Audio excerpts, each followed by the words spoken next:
with a chocolate peanut butter milkshake. Yes. You know it's going to be good because Sunny Anderson is here. She's the co-host of the Food Network's The Kitchen and just one of our favorites. I just like to eat, and I'm glad that you guys like to have me on so I can eat and cook. What's up, Maria? It smells so good. You ready for this? I'm ready. We're going to make some She burgers. knows a burger. I know a well, burger. I like a California. burger. I mean, how many burger places are there? You know what I mean? So I'm going to show you how to make like a classic burger. Okay, so what do we have? Yeah, we've got some good old chuck. That's 20% fat, 80% meat. We've got the iceberg. We've got the tomato. That's beef steak. Everything is super typical Americana. We've got the ketchup, the mayo to mix together with the relish to make that fabulous sauce. That's what I'm going to do right now. Okay. Just get them onto the grill. Now listen. Smells good. When people make burgers, usually the people that are like aficionados, it's just salt and pepper. I would like for you to upgrade with one more ingredient this 4th of July. What? Yes, ma'am. Worcestershire sauce. Yes. So check the recipe. It's at today's show on the website. Now this is going to go on the bottom bun. What I like to do with the Worcestershire sauce with the salt and pepper is like a really nice dry marinade. So I'll mix it into the chuck. I always do about a teaspoon of salt per pound of meat. And then from there, I just add in the Worcestershire, let it sit as a patty, But your and then put it secret together. sauce looks pretty good. You know, I stole this. It's like a Million Island sauce. Yes. Have you ever heard of that before? I sure have. So you're going to put the burger on that. Yep, burger right How onto about that? I figured that out You all by did, myself. Maria. It wasn't even in the cue card. What's your favorite burger type to Just have? plain, I actually just like a plain burger. I like onions. Do you like, but do you I like like it onions. with cheese? Like a little bit of cheese? No, I don't really like well, cheese that much, too but bad. everybody else does, yeah. Maria, that's okay, because, That's you know, okay. you're fitting into them jeans. Yeah, that's You know what, Jenny? You know who's This not looks fitting good. into the jean and going to take a bite of your cheeseburger? Let me know what you Look at think. that. All right, Look so at that's that. the classic. I've also got my Tex-Mex burger here, and all the recipes for my burger bar are online, so you can get all kinds of different toppings and flavors for your burgers today. Let's move on to fries. All right, so There's fries. that girl that takes the bite. Are you and gonna it's- do it? No, I'm not going to do it. I just was that girl and it felt really good. It was beautiful. I'm going to be that girl in about 2 minutes. Okay. All right, so fries, right? We got the burger, you need the fries. Who's doing the double fry method in the summertime? It's way too hot. Just put these freezer joints into the actual oven. Now, Freezer a trick, joints? if you're going to bake them and not fry them, Right. a little bit of cooking spray. Yeah. Put it in the bag, and then just kind of shake it around. That's going to allow it to crisp up a lot better. Now, your face says, I don't want crisp fries, and Well, that's okay. I love extra crispy. Do you know what my I like face extra- says? This is what's going to make Add any this. kind of fry. It could be What is soft that? potatoes. It could be crispy potatoes. It's a mixture of just garlic, parsley, and some Parmesan cheese. Yum. You Oh. chop it all together on the board, Those are kissing fries. so it really kind of comes together. You're going to kiss somebody Hit with with those fries. just a little bit of salt, right. lots of pepper. You know, you man got to have a little She's bit doing of garlic the in thing. them She's too. eating over there. He doesn't pay attention. Then you're going to get it into the fries fresh out of the oven so that cheese kind of just starts to stick to it. Toss Oh it, my God, and you're look good to at go. that. You know what else Yeah. goes with fries? My chocolate peanut butter shake Your with chocolate jelly. peanut butter shake with Yep. a little jelly. Yeah, I'm What just trying about to. straws for 4th of July. Yeah, so you're gonna take chocolate ice cream, some peanut butter, blitz it together, add in a little bit of strawberry jelly or I'm any dead. kind of jam. I mean, you have to taste this. OMG. America, get pregnant and eat. Yes! To get these recipes, Oh my God, this is good. go to today.com. Oh my God. Oh my God. Food.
What better way to celebrate warmer weather than a backyard party? Today, contributor Elizabeth High School's here. She has some quick and easy ideas to help us entertain. No stress, no mess, just yum. That's it. You know, the thing is about summer entertaining that makes it so easy and fun is that, you know, you don't have to do it inside. You're going to go outside. Mother Nature's already decorated everything for you. You don't have to worry about dust bunnies under your couch. I like a paper plate, too. Yes, Can we just say amen to a paper plate? We've got amazing paper plates. So we're going to start with burgers. And these aren't just your average burgers. Honey, we are going to stuff these with pimento cheese. Two of my favorite things in the entire world. By the way, you're speaking the Southerner Jennifer. I know. Please look at them. They're so excited. Okay, I'm sorry. Yeah, go ahead and give them But they want the pimento. and the pickles. Thank you. She wants Don't the forget pickles. the pickles. One of the best days of my life. Other than the children. So now the getting thing married. you need to remember is that you don't want to overstuff this. I mean, you want to because we love it so much, but if you do too much, Well, wait a minute, it's okay. just going to ooh and goo everywhere. It's ground beef. Yes, Okay, I guess I seasoned should have however you started do. there. Well, Okay, I don't got know. excited about the I know, pimento but cheese. So it's onions, it's ketchup, it's a little bit of egg to help bind it, salt and pepper. Okay. We're going to add that in here. All So right. you can go ahead and start All right, that. Why I'll don't do you it. do But that? I'll do that. And I'm getting to my part that I'm so excited about. Okay, me too. And then we're going to take our other patty, we're going to put it on top. Now you just want to press and seal. Press and seal. Okay. Make sure that you get that really, really sealed because otherwise, when we get over here to this pan, it's going to turn into a So you mess. used If a you melon don't- scooper, not an ice cream scooper. A melon scooper is the right amount Well, of it cheese. really is. It Okay. really is. All right. Okay, now we want to make sure we got to get this pan as hot as the hinges of hell. I mean, it has got to be so damn hot. That's hot. Because otherwise, it's just, it is not going to get that beautiful crust. All right. Let Hell, it got sit. it. Check. Let it sit. Yes. Don't start bothering it with this spatula. Leave it alone. I always see people in there scraping Yeah, and I like to do a nice scratching. press down. No, you don't. No, you No. press down and you Okay. lose all the juices. The juices stay in. Okay. So now we have our gorgeous Can burger. I stop doing that? Yes. Yes. Okay. We're going to build this burger. But wait, the hot pan, isn't it going to get burned on the outside? How do I make sure it cooks through? No. You want that caramelized crust. I mean, that's what the burger, that's the Okay. best part of it. Okay. So it's perfectly fine. We're going to go about 7 minutes on each side. That'll be done and ready to go. Got it. Now, we're just going to add bacon. We've got some bread and butter pickles. You don't need to go mucking this up with a bunch of stuff. What It's about already- sauce? Like I Well, was I in a- mean, you can. dry I bun? mean, if you want that, you can have it. A little bit of mayonnaise is fine. A little bit of ketchup. But you've got all that good pimento inside. You don't need to Okay, do a wait, whole let's lot get a to this. verdict from the taste tester. You could put a little more pimento on top. You could put pimento Yeah. on top. There's never enough Absolutely, pimento, absolutely. right? Now, this is our cornbread salad. I mean, I'm telling you, it will Cornbread salad. make potato salad look like a fool. It is the finest thing, and I know it sounds strange. It looks so pretty. But kind of think croutons. Think cornbread Okay, croutons is where I'm going with this. And then you layer up all the good stuff. You've got cheese, you've got bacon, you've got ranch dressing. Yes. And honey, there ain't anything better. Say and amen. Then, I mean, seriously, we've got a little bit of fresh corn, layer, and then let it sit. Let it all that goodness soak in. Was there a this, trick to and making it look is so pretty and divine. getting a layer like Well, that? no, I mean, it's super simple. You Layer. can start with your cornbread and then you add all of your other things and then continue to layer it up, and it'll be that pretty. All right. Now we're getting to my favorite part, and that's a cocktail. Yeah. Woo! So we've got some watermelon mojitos, but look what we're gonna do. So you have your watermelon. We gotta cut it out anyway, so why don't we just save it? I mean, let's leave this. We're gonna pull this, You're and just then we're scooping it. gonna make this Oh, yeah, fabulous yeah. little cooler. Is that not adorable? Yeah, we'll show that in a and minute. you can even get a bigger watermelon if you want. We're gonna keep. You want to keep scooping? Sure. Okay, we'll let you scoop for just a second. Sure. I So gotta all work. we do is we do a simple syrup with sugar, mint, and water. We're gonna cook that down, let it cool. What do you mean cook? We're gonna boil. Like put it- We're you're gonna gonna heat boil. this up? Yeah. Oh. No. I'm sorry. We're gonna make a simple syrup first when we're Okay. making the drink. I'm gonna go Okay. back to talking about the drink. Okay. So we have our water, we have our sugar, and a little bit of mint. Let that. Cook it, let it melt, and then we're gonna cool it. Okay. And then we add that to our frozen watermelon chunks. Once we take this out of here, we want to put this in the freezer, let it freeze, and then we're gonna put it all in the blender and blend it up. So it's Okay. a frozen cocktail. We'll top it with a little bit of club soda. Here is our absolutely beautiful This watermelon. is so cute. So you just scooped it out and made an ice bucket. Exactly. Guys. And now Great look, idea. the thing is though, is that you want, I love this. This is it's a gift to bring to your hostess. You want to know how to be a good guest so that you Yes. can invite it back. I mean, if you were raised right, you know to bring something. Of course. And so this is one of my favorites. It's paper plates, adorable paper plates, and then the little tag says, "Oh, let me do the dishes." So you bring that. That's You've so got the cute. paper plates. Isn't Well, that that's funny. adorable? And there are lots of really fun ones. Like, look at the ones got it. they've got. So they've got these wonderful bamboo plates. Love You bamboo. can throw it away. Yep. Nobody's going to be in the kitchen cussing because they were left to do all the dishes. So, but I didn't even know you were doing this paper plates thing, and that's the first thing I thought of. If you're outside, Paper plates. You've got to. Yes. I mean, it really does make it so much more simple. And that's what summer's about. Summer is easy, laid back, and fun. Did y'all taste that drink? It's got Yes. yeah. So Even the mocktail is good. I don't know how you did it. Elizabeth, thank you. Recipesoftoday.com/food. Laura Vitale is a cooking sensation who's stirring up a lot of buzz for her popular YouTube channel called Laura in the Kitchen. That's right. She's also the host of Simply Laura on the cooking channel, and today she is making a classic dad favorite. I think it's everyone's favorite. I was gonna Burgers and say. fries. This is a crowd pleaser. It's really easy, so versatile, no deep frying, but all the crispy deliciousness. We love this, so let's get to it. Here's What do your we need? ingredients. So in here, you've got to have like you basically like your suspects for a good burger. You've got good ground beef. I like to use a little steak seasoning, Worcestershire sauce, and this is my secret: grated onion and garlic. So if you want to add all that Yes, in there, ma'am. if you don't want to use beef, we can use turkey or ground chicken. Okay. If you have a vegetarian in your family, take this stuff, add a little oil, and substitute for some portobello Sprinkle mushrooms. a little salt on there? Yes, Yes. please. Yeah, my mom loves a portobello burger. Yes, and Oh, yeah, it's why so not? good. And then you would use a really good Swiss and be perfect. And you Okay. got to stir this around. You just kind of Yeah, mush it. I would right? do it with my hands, but I don't want you to get dirty. Okay, cool. So what you do is you form them into patties. Do you have and you a trick for patty making? Yes. So basically what you want to do is you make your patty, right? But this is the trick to get a really good flat burger. You take 2 fingers and you make an indent in the center. Yeah. And then you pop them on a really hot cast iron skillet or Yes. even on your outdoor grill. And Yes. as they cook, they pop up in the middle. So they're flat. You don't have that dough. Oh, I love that. Yes. Cool. Pop that on Yeah, the grill. pop Do you that do it on on in. both sides, the finger thing? You can really just do it on one side Okay, and it's fine. okay. So in here I've got some mayo and I like to use some whole grain mustard.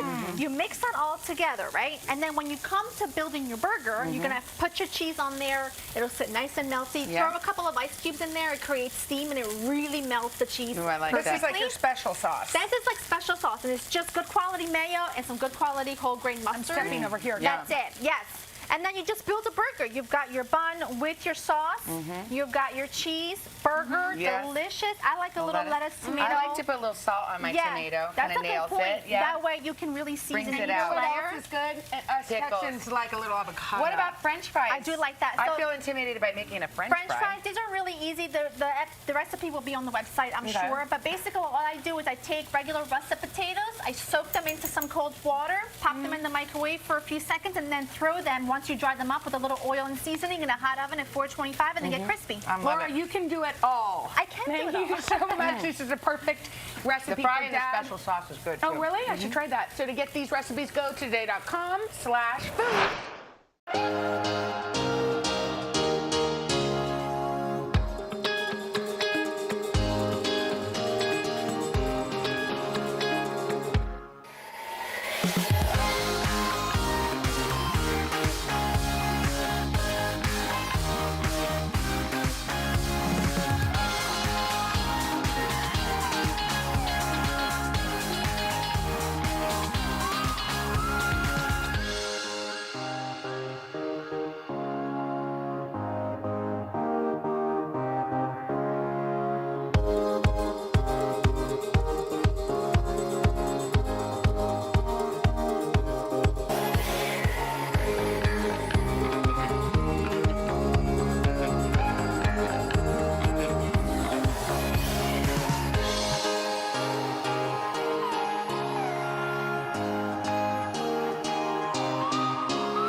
We are firing up the grill in our series Today Table, sponsored by Walmart. Matt Abdu, huge friend of the show. He's also the owner of Pig Beach Restaurant in Brooklyn and Queens, New York, and author of the new Pig Beach Barbecue. Out today. Out today. That's book right. is released today. My friend, good to see you. Great to see you. Thank you for having me. So you're doing the backyard staple, We're a doing barbecue, that's right, a our burger. Pig Beach barbecue burger. And it starts with And this it starts sauce. with the sauce. So the first thing we need is a little bit of mayonnaise. Al, you want to help me out Sure, here? you bet. All right, in our bowl we have a little mayonnaise. Okay.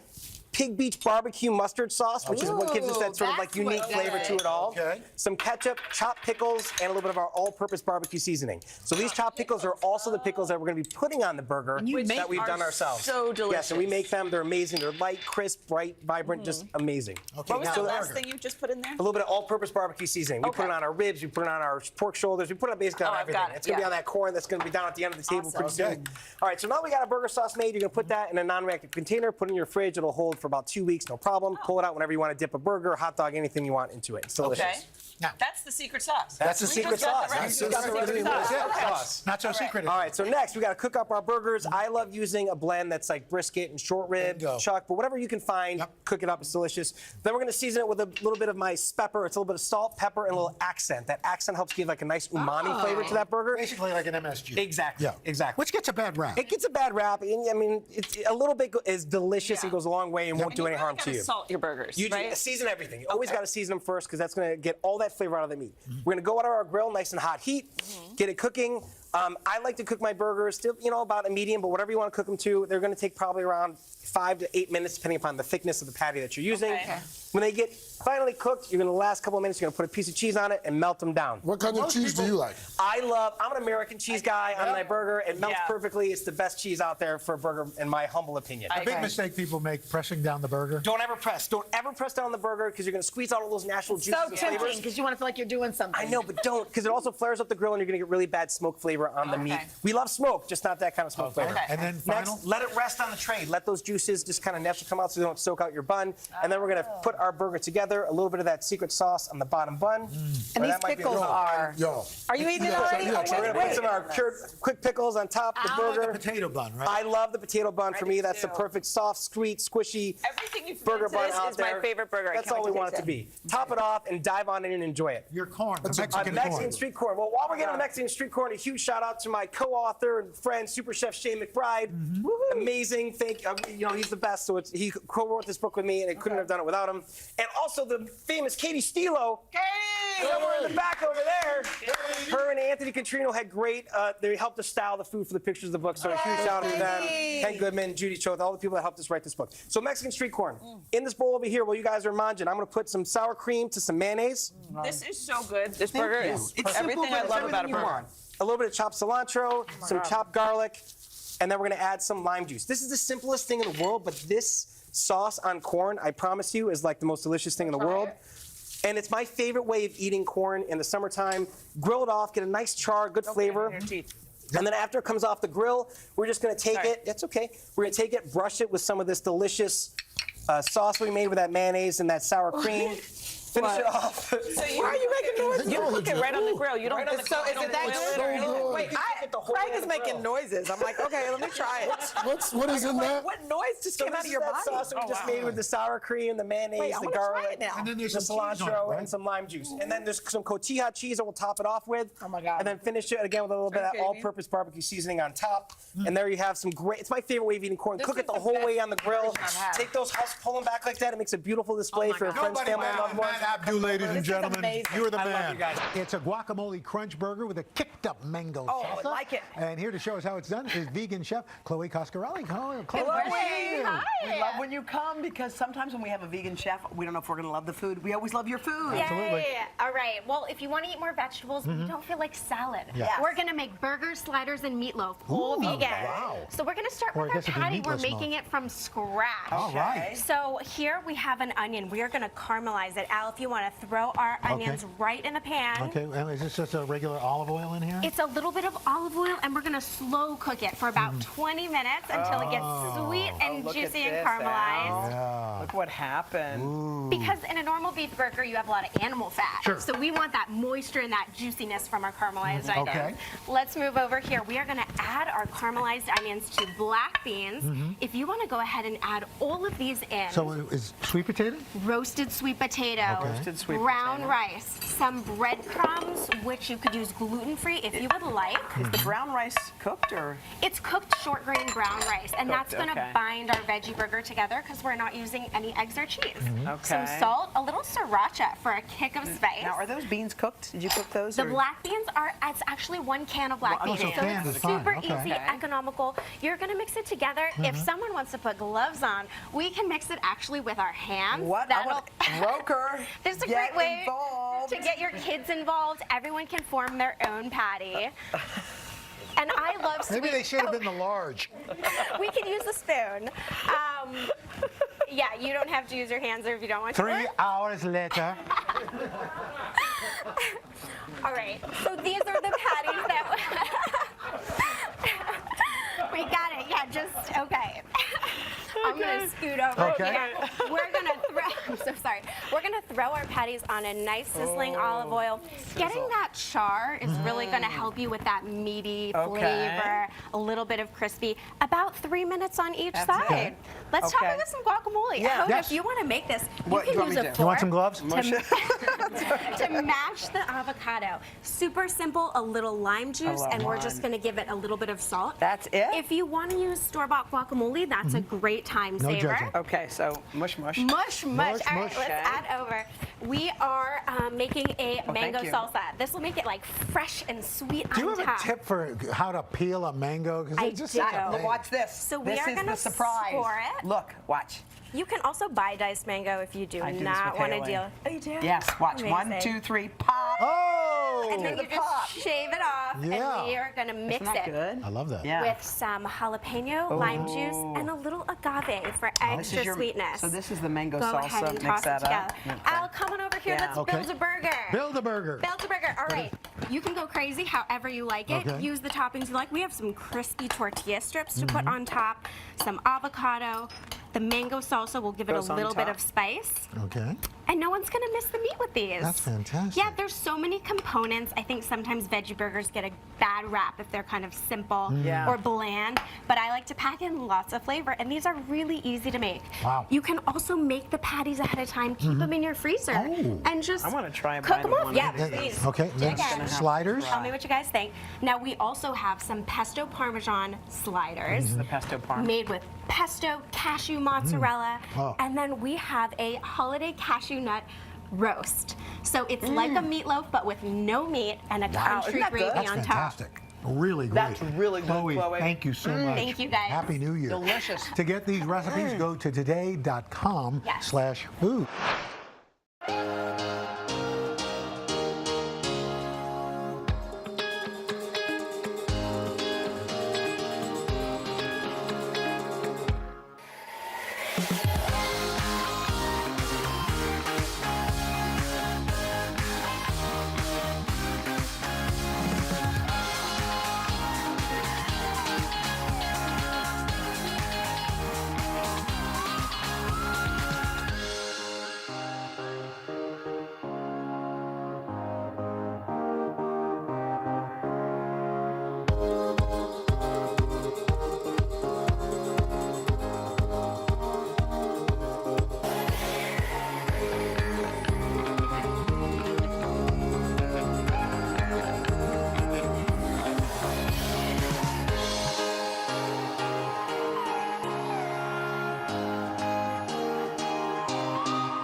First of all, Alex is glowing. What Am I having happened? a Yeah, moment? you You are. look have gorgeous. Good hair and you got good. Everything's happening. It's the hamburgers. We also want to just say that you're the host of Food Network's Supermarket Stakeout, and she's here with a Decadent burger, and by Decadent we mean a big baby, This is big huge. burger. So wait, what are we doing here, Alex? What's first step? Well, I'm making a cheese sauce. Would you throw this Cheese in? Parmesan sauce. I feel and a like little cheddar. And what? Okay, I like your style. My tip was going to be add your cheese slowly so it doesn't clump. Oh, no, I love Alex, you. Alex. Go ahead, add that Slowly? parmesan nice and slowly. Nice, New York yeah. City style. Yes. Dump it in. Okay. And you stir it, a little mustard, a little hot sauce. We just add a little bit to just So a little warm cream. That's going to be the sauce on warm top of the burger. cream. Is that what you're talking yeah, about? this And is the like- donkey Or a dippy sauce. dip sauce. Yeah, I mean, you could literally make this cheese sauce and then just Do Put whatever. chips in it. potato chips or Yeah. whatever. Okay, so now the big The big Mongo moment- burger. The big yeah. moment is we're doing a triple-decker burger with the cheese sauce. Okay, we're going all out. You really What are. are you doing to us? For summer, I but know. you said I look all Yeah, glowy. you It's do, all the you hamburgers. do. So this is just a mix, right? 85-15. We want short rib and sirloin. Those are the Wow. good cuts. We form our burgers nice and thin for the triple decker. I like that Do you because like that there are idea? 3 burgers. Now, so. do you put anything in there other than You the ground just meat? keep it that? You know what? I'm glad you asked. People are always working their Yeah, burgers. yeah. It gets tough to meat. Oh. Just make a little patty. Be gentle. But you don't want to add spices in there. You put them out. You put just salt it's and just pepper at plain the meat end. with some salt and pepper. That's it. You're a classic. Yeah, did not know exactly. that. And then we just drop them in a hot pan and you just get them cooking. Is there oil on that? Yeah, a little bit. No oil on the burgers themselves, but just pop them right in the pan like this, right? But what's in the pan? Just Oil. a little hot canola oil. Oh, okay. That's it. We keep it really simple. You could throw these on the grill. When you're done cooking them and you have these lovely burger juices, that's where we make our onion topping. We go right in the same pan. Ooh, and pickle juice. Pickle juice. In with the onions because it's like zingy, yeah, I vinegary. kind of like that. I love this It's idea. You're using the meat juice and some pickle juice. And it's sitting in your fridge in the jar of pickles. You have one lonely pickle, like, help me. Get it? That's Yeah. true. What are you going to do with Dump it in there. Salad I heard that if dressings. you have cramps, you should drink pickle juice. Is that true? I'm not sure. I think that if you have Memorial Day needs for a triple-decker burger, it's good too. Yeah. Let's throw that in there. Okay, what are we making here? What is So this? we're A side making salad? a little topping, Oh, topping. with a little oil, vinegar, a little Wow. lemon, a little. I feel like that tomato. takes it up a notch. Mm-hmm. Well, here's my other little tip: is instead of doing slices that slide all around Yeah, with the yeah. tomatoes, we cut them up so Yes. they don't fall out. Look, to as put much. a little beautiful salad on your hamburger. So, so you toast your bun. So you do, yeah, I toast my bun. Are you a toaster? Yes, of course I am. Yeah, let's toast it up. Sorry, Hoda. No, you like. You know what? For a hot dog, however, I don't. Because you want that. I want that mushy New York yeah, street get dog that. vibe. Okay, is so that here's your- the cheese sauce. So this is how we built a little Look of at those that. pickly onions, a little bit of that cheese sauce, and we just build, right, that nice mix. And then another patty on top? Yeah, we do that, and then we Wow, cheese sauce. Please. 3 is. Dr. This is- cheese sauce. Yes, Okay, yes, who is ma'am. who's this is like humongo. This is America. Yes. This is Memorial Yes, Day. more, Yes. one more bun. Less is more. Oh, we gotta try them. Yeah, let's get it. Oops. It's a lot. Love it. Perfect. That I think 3 might be too many. Just saying. Yeah, no, you can. Now, go can 2, you put can ketchup go on 1. this, or you're not for that? You can totally put ketchup. This is I don't think huge. mine has cheese sauce. I can't work. Oh, with it. that's we're yours. switching. We're switching. Oops. Give me And that. then just a little potato salad to go with that. You could do 2 of these. Just clean and oil your grill and get it good and hot, and you will have great results. Keep it Love that. simple. So yummy. The last moment of this segment is just people chewing. I think this is a testament to the fact that people have got to get down with this. Potato salad is basically has relish in it and mustard. It's no mayo. It's just a little olive oil and mustard to keep it light for Olive the oil burger. and mustard, that's it? But Yeah, a there's little bit of pickles. vinegar What are and these juice. And pickles? chopped up pickles and pickle juice. and pickle juice. I put pickle juice in juice is everything. it. Yeah, Alex, you're the best. So to get this recipe, head to today.com/food.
If you're celebrating a weekend or you just want a great barbecue during the week, I have got the menu for you, and it's all going to come right out of your pantry and your fridge. I just have some pancetta on the stove, just bubbling away and cooking up. Now you could use ham if you wanted to. You could use bacon if you wanted to. I actually had the pancetta in the fridge. This is nice and crispy, and I wanted it this crispy because I'm putting it in my favorite can of baked beans. Here is the trick. I am going to make the most amazing sauce. The same sauce I use on my ribs, which are going to be spare ribs, pork ribs, and a beef rib, is what I'm going to put in my baked beans. You need to start off with your favorite barbecue sauce, a little bit of that, and a lot in this bowl, because this is what's going to cover your pork ribs. Then to this, I'm going to put molasses, just a little bit of sweetness. If you don't have molasses, you can use brown sugar. Hot sauce, I like it a little hot and I like it a little spicy, so that's going to go in both of these. And then I'm going to use some Montreal seasoning, and I put that in both of these. And I'm also going to use this on my beef rib. So I'm just going to roast it in the oven like that, and just spread it around. Give this a stir all together. Look at how dark it makes the canned beans. It makes it look like it's from scratch. And all of those beautiful, crunchy little bits of pancetta really kick up the flavor a lot. And then that goes into the oven. You only need to bake this for about 30 minutes. And I promise you, these are the best baked beans you are ever going to taste. Okay, go in here, stir this up.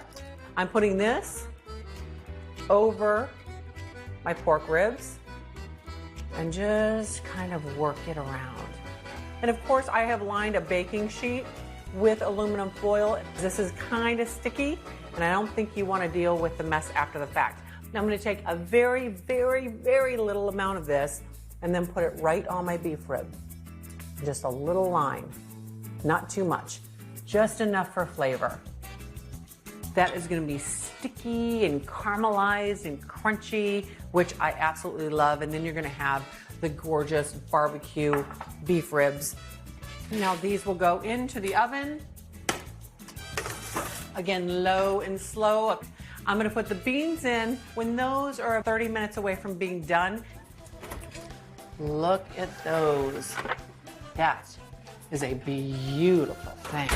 Look at that. Beef ribs, pork ribs. They were in there about 300, 325 degrees. This is just about 2 hours, sometimes just a little bit longer. Look at this. This is a delicious meal. Let's talk about dessert, and then it's cocktail time. We love them as kids. We still love them today, and they become great, cute, easy little crafty snacks. This is just icing out of a container, and all I'm going to do here is take the icing, put it in a plastic bag, snip the tip off just so it's a small little hole, and then I'm going to pipe some sandal strings onto my cookie like that.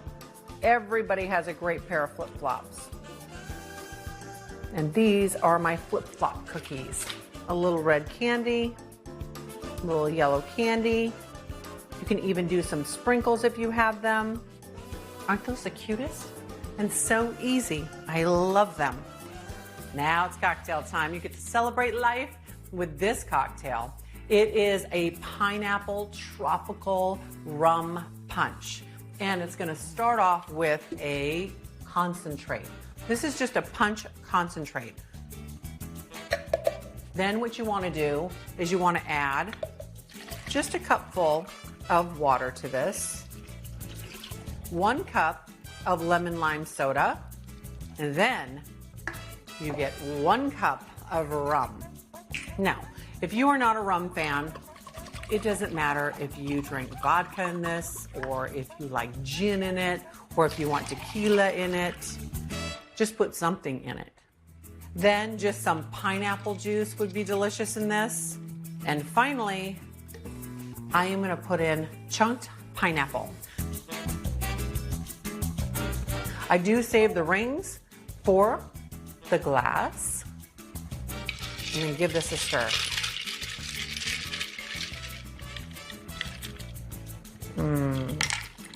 Pineapple tropical rum punch.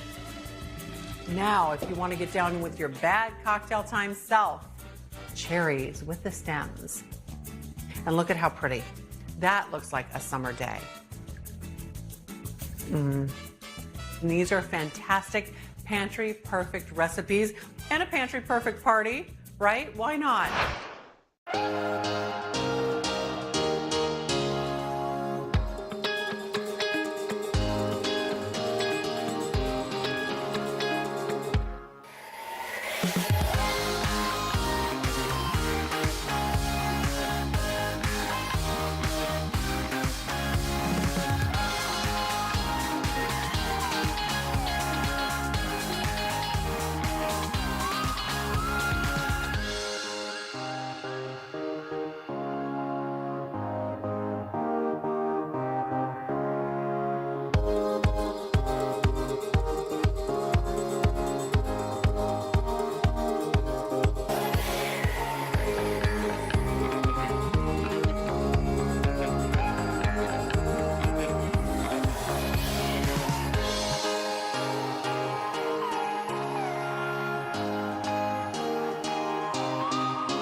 It's summer, so there's no reason not to get your grill on. And here to help us all out, we've got one of the kings of barbecue, Rodney Scott. He's a James Beard award-winning chef and pitmaster and co-owner of Rodney Scott's Whole Hog Barbecue restaurant in South Carolina and Alabama.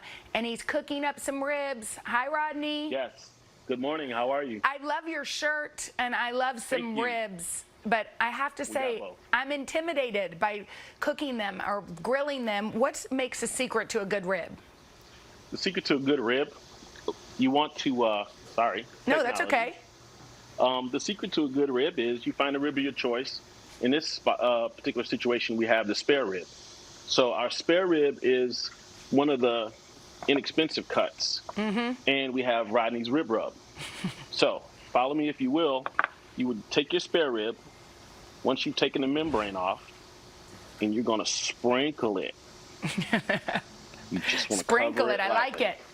Yeah, just a nice sprinkle. So how do you know when you've got enough rub on the ribs? When do you stop sprinkling? You will stop sprinkling around about 2 tablespoons, or when you got a nice generous coverage like such. Okay, cool. You don't want to leave too many bare spots. Once you do one side, you want to flip it over. You want to do the exact same thing. Again, you can see that the membrane has been removed. So how hot do we get that grill to put You that? want your grill at about 200 to about 250. You don't want to get too hot too fast. And another secret you want to always do with that is take this little flap.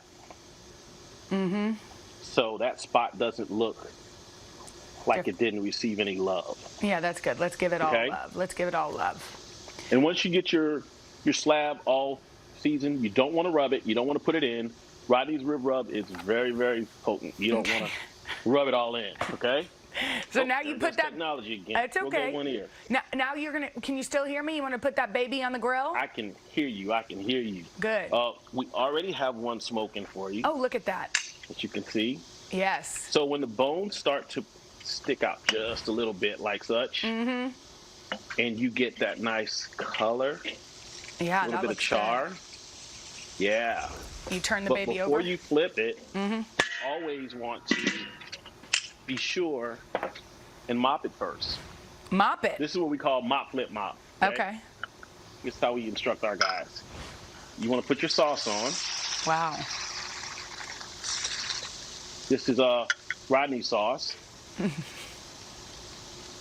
If you prefer your own, that's your choice, but I prefer Rodney's. We prefer yours. Yeah. All right, can we get to the corn? We just have about a minute, and All right. Let's get to that street corn. Our street corn has already been grilled a little bit. You want to take a little mayo. Mm-hmm. You want to make sure you got your mayo on there. Yum. And we call it King Street corn because we're located on King Street in beautiful Charleston, South Carolina. Yes. And we have some crumbled cheese here, some Rodney's pork skins. Can you use any cheese, or what do you? Any cheese of your choice, as long as it's a little dry and crumpled. Yep. And you want to add a little chive. This is for that neighbor that thinks your food never looks good. Yeah, I was gonna say, put that chive on Yeah. there and impress everybody. Yeah.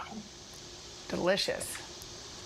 We have some previous here. Well, Rodney, thank you so much. I hope you enjoy that delicious food. We wish we could smell right. it. It looks good. Thank you, Thank you. Rodney. To get these, Thank you. Thank you. To get these recipes, head to today.com/food. We are back with the greatest. Don't you love Yeah. Valerie Yeah. Carson? Valerie Yeah. Bertinelli's I back. She's got one of her special recipes. Family, we call Yeah. it family. Oh, That's yeah. right. These are recipes that are light. Excuse me. I had my own little surgical issue on Monday. These are light dishes, and Val, in the summer, like nobody wants to cook heavy. Yeah. Right. But we don't want to substitute, flavor for that. Either. And you are not going to substitute flavor with this because this marinade does two things. It's also going to marinate your chicken. It's also going to be a great sauce for the chicken thighs. You love chicken thighs. That's I do. Me too. Me too. They That's have my- so much flavor. So we have a little sesame seed oil. Yeah. We have some rice wine vinegar, and we have some soy sauce. And in there, we also have some grated ginger and some grated garlic and some vegetable oil. So we're going to give that. That's it. A nice, this is going to be your sauce. So you could dip gyoza in this, you could dip egg rolls in this, you could dip salmon, anything. You could put it on anything. Is it We're a gonna put it on marinade chicken. and a sauce? Yes. So by this, it's the sauce. Then we're going to take 2 tablespoons, put it in here, and they've already done this for me. I love Yeah. your culinary crew. Yeah. And then we're going to add some more to really heft it up a What's little that? bit. So we have some veggie oil. Could you put this on fish too? Yes, it would be great on fish. Salmon, anything. Yeah, That's what was rice that? wine vinegar Rice again. wine. What's that? And this is more soy sauce because we're soy. hefting it up. And then we want some spice in there. So this Ah. is some sambal oelek. That I was introduced to What by is Mrs. that? Van Halen. The boys are eating spicy. Oh, spicy. Oh, you guys are already eating. Oh, yeah. Okay. We're not waiting. Is it your chicken thighs with skin with the capers? Yeah. It's a go-to. We still talk. Oh, this is going to be another go-to. This And is then a you can go-to. also put it on fish. You could put it on shrimp. Okay, so we have our sauce. Then what we're going to do is take our chicken thighs, and you these are took this- boneless, skinless. Skinless. How come? Because you really, I really catch. like to get the marinade in there. We're going to sit this for about 30 minutes. Okay. You could do it with bone in. That's fine. Yep. But Right. this is easier to eat. Do you season those too, or is there enough seasoning? We're in not that going to marinade? season these until right before we put them on the grill. Okay. So you let that marinade, get the marinade all over it. And that's about at least 30 minutes. You can do longer if you Okay. like. And So then- then you're going to take them out, and you're going to wipe them off a little bit, just dry them off, and then get them onto a nice hot grill pan. Everybody Wanna likes do that. Yeah, definitely. Wanna Let me do get it? something here. I'm standing around. Yeah. So get them on the grill Also, pan. this looks like you could do this for tacos too. Like you could cut these up and make fajitas. Oh, or... that'd be great. Oh. Yeah. Get a nice a slaw on that. Oh, with it. yeah, That would yeah, be good. yeah, But I've yeah, got yeah. potato salad that we're going to show you later. Okay. But it's not potato salad. It's fake potato salad. Okay, how with long do you cook cauliflower. that? So you're just gonna So you're grill going it to let that go for 10 minutes. The chicken will tell you when it's ready to be taken off. You don't want to rip it up or anything. So just Right. let it sit there for 10 minutes, and then once it starts to give, then pop it around So to the other side. Don't jerk it off the No, stove. no, Okay. but this is the chance for you to also season it. So you're going to get your pepper on there, and you're going to get your salt on there, and then when you flip it, you're going to season the other side. Okay. And then Oh, we get it's to yum. this, and this is when it's done. Okay. And I think we have a plate for you guys. We have a So plate then over do you there. put, and then you just put this on top? Yes, Is that you what want you to do? drizzle the sauce on I top, want more of the sauce here. Let's or you put want it to on. dip it in. Dip it here, So Chris. good. Dip it, Yep. dip it. What's the story on the cauliflower salad here? You got That it. is it's a classic potato salad, but made with cauliflower. So you what got do you- your hard-boiled eggs in there, your mustard, your mayo, your dill, your chives. It's delicious. So it's a potato salad. Wow. So it's not potato salad, it's cauliflower salad. Potato salad. Potato salad. Potato. Yes, exactly. Valerie, tell us about your cooking shows. What's happening in that lane? So I think, Incredible, by the way. isn't it great? It's the first chicken I've ever had where I actually don't want the skin on it. It almost would have Right. been in the way. Right, I agree. Because the meat is so good. It's so flavorful. Sorry, yeah. it's delicious. So How are the we've- cooking shows? Well, Valerie's Home Cooking is still on the weekends, and then we filmed another 10 more episodes that'll be airing, or 13 episodes that'll be airing next year, and then I don't know. I don't know what's Wow. up for me after that. Wow. 'Cause who knows what's going on? I don't know. This is good. Maybe I'll take a long break. Maybe Nice. No I'd do another sitcom. I don't know. Oh, do another Would you sitcom? do I would another love. Wide I Open? would love to do a sitcom. I just You shot would? one with Jimmy Burrows What? in March, but it didn't get picked up. That's okay. Wait, you Stuff shot happened. with Jimmy Burrows, who we just did the story Yes. In March, yes. Oh my gosh. I love him. He's the best. He is the best. Yeah, he I think literally we is the need best. more Val. This is the best. This is really good. Valerie, thank you. You're going to come back and visit with us I am. again on the 4th hour. Recipes, of course, on today.com/food. Be sure to catch new episodes of Valerie's Home Cooking Sunday mornings on the Food Network, or you can get it streaming on Discovery Plus.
All right, if making dinner is the dread of your daily routine, don't worry, we've got some help. Yeah, I need it. We called in our friend, today's show nutritionist Joy Bauer, for one of her delicious one-and-done meals, and she's got a pineapple chicken recipe. By the way, two beautiful things that belong together. All right, so what do you need? What ingredients, Joy, do we need for this recipe? Okay, guys, this is what you're having for dinner tonight. It really checks every box. So we need 1.5 pounds of either skinless chicken breast or thighs, 1 red onion, 1 red or yellow or orange bell pepper, 2 cups of fresh cubed pineapple, teriyaki sauce and honey. That's it. And I'm telling you, this is like the ultimate one and done. It's packed with nutrition. It's totally addictively delicious, and it comes together fast. Okay, so Joy, we all have that moment where we get a pineapple, we think it's ripe. We don't know. And it ain't. Nobody knows. So how do you know?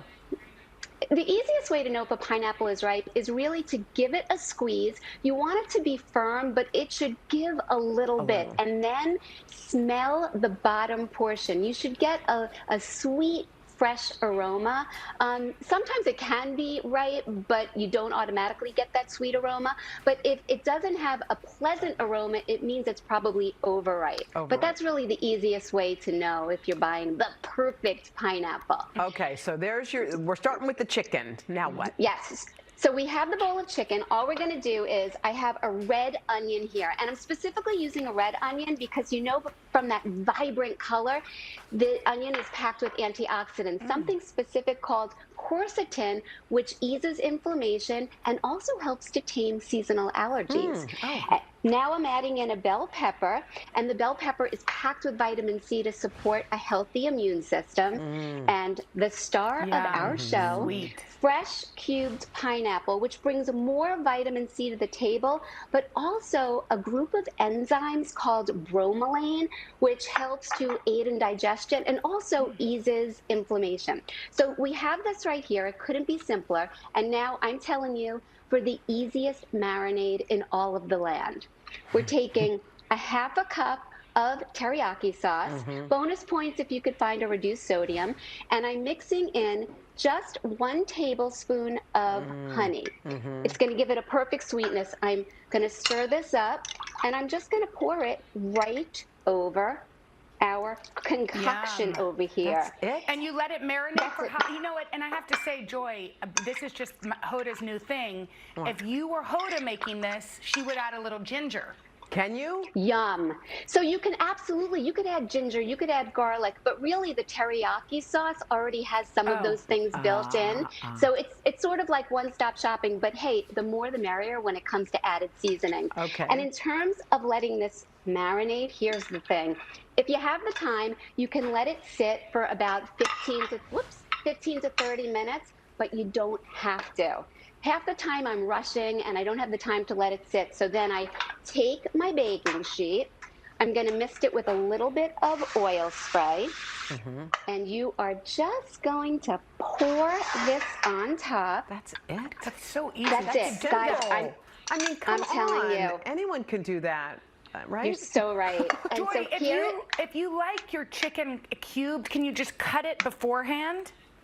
Yeah. You can use breasts, thighs, or breasts, and you could just chop it up into whatever size pieces you like. I'm using tenderloins here, but anything goes. And what I'm going to now do is I'm putting this, you're going to come with me over to my oven, and I'm going to pop this in. I set the oven at 420 for just 15 to 18 minutes. Okay, goodbye. So I'm putting this. There you are. 15 to 18 minutes. I may do this, Joy, and I never cook anything. Looks simple. Jenna, I would be so psyched. I have one done to see you do it, and you know you have to send me a picture. I'll send Look you a at this. pic for sure. So this one is we can done. make that. That pan is huge. And you know what, guys? It's She's also just little. it is packed with nutrition and it's light in calories, so you really could feel good about enjoying this. And now, truth be told, just like this, you can dive in and it's a perfect winner chicken dinner. But we're going to take it over the edge. Cauliflower with rice? this. No. What It's is a thick, let me push this over, a thick, sweet teriyaki glaze, and it's a kitchen hack that I just discovered that I'm so excited to share. So in here, I just have 2 tablespoons of water. That's it. And I'm adding in a teaspoon of cornstarch.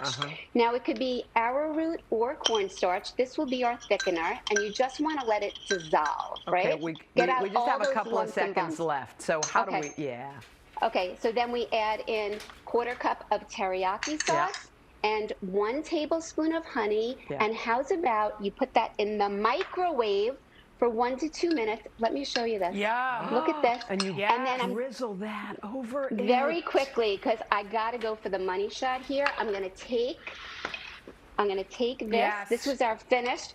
We're going to drizzle this over the top. Show me the money. And then- That's it. Okay. Oh, yeah. Joy, oh, you've yeah. inspired. Joy, thank you inspired so a much lot of us. for these recipes. Head to And then I'm gonna- today.com/food. Thank you, Joy. It looks delicious.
We are back 8:51 with our series Today Table, sponsored by Walmart. Joining us this morning to share some of her favorite summer-inspired recipes, Erin French, chef, owner of the Lost Kitchen restaurant in Freedom, Maine, the star of the Lost Kitchen on Magnolia Network. Erin, clearly the table is all insane. Yeah. So delicious. So you've become quite the Today Show favorite pretty quickly. Hey, it's easy with fried chicken. Because here's the thing, the bar with fried chicken for a lot of folks is pretty high. This looks amazing. So walk us through the first step. So the secret to this, this is a fennel fried chicken, which is just a little bit of a different twist on things. So it starts with the brine, and that's the real secret. So a brine is just gonna add flavor, it's gonna keep it juicy. So we just brine this overnight. It's got some fennel seed, it's got some black pepper, some bay leaves, some sugar, and then we cook it in the brine just to sort of... cook it in the brine? You cook it in the brine? brine, you let it sit overnight, and then you cook it. Okay. Just because you don't wanna get that raw fried chicken All when right. you're kind of moving along here. So it's already cooked, so you don't have to freak out. So you've got this all flavorful and ready to go. All right. And then all you have to do is dredge and fry it. So Craig, if you just want to add in, this is some ground fennel. You More can just fennel, okay. Whisk it right in. All right.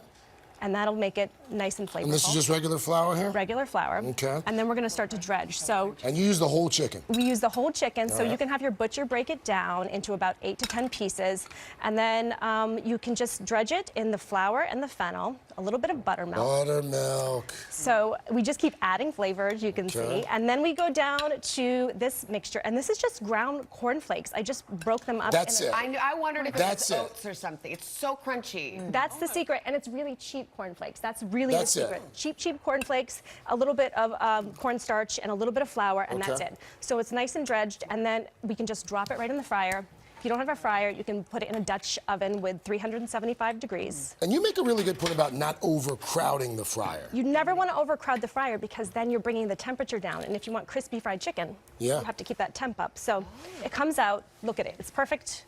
And then so good. So good. It's so good. So- And it's light. This is the lightest fried chicken. so juicy. And what are you then topping that with? I'm just sprinkling some fennel pollen on top The for a little fennel extra is like, flavor. I mean, that's the kicker. It's so good. And not overpowering. It's like a subtle little flavor throughout. What is it about the fennel, Erin, that you like so much? I just like that little extra flavor. It's not just plain fried chicken, a little fennel, and it tastes kind of summery. Taste it. But then you add this other sauce, and this makes it even more delicious. It so does. I love rhubarb. I'm crazy about rhubarb. Okay. So rhubarb, a little sugar, a little vinegar, and then we add in some strawberries. So you have a strawberry, rhubarb, sweet and sour that goes with your fried chicken. And that's what you top it with? That's what you top it with. Oh my You gosh. could also put it on Some shortcake and make it dessert.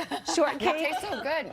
Edible flowers. And to go with your fried chicken? This is You delightful. got to finish with a lemonade. So this is just You a keep Thai talking, basil I'm gonna eat the lemonade. chicken. Thai basil lemonade. You just make a simple syrup, throw you gotta in get the that Thai sauce, basil. too.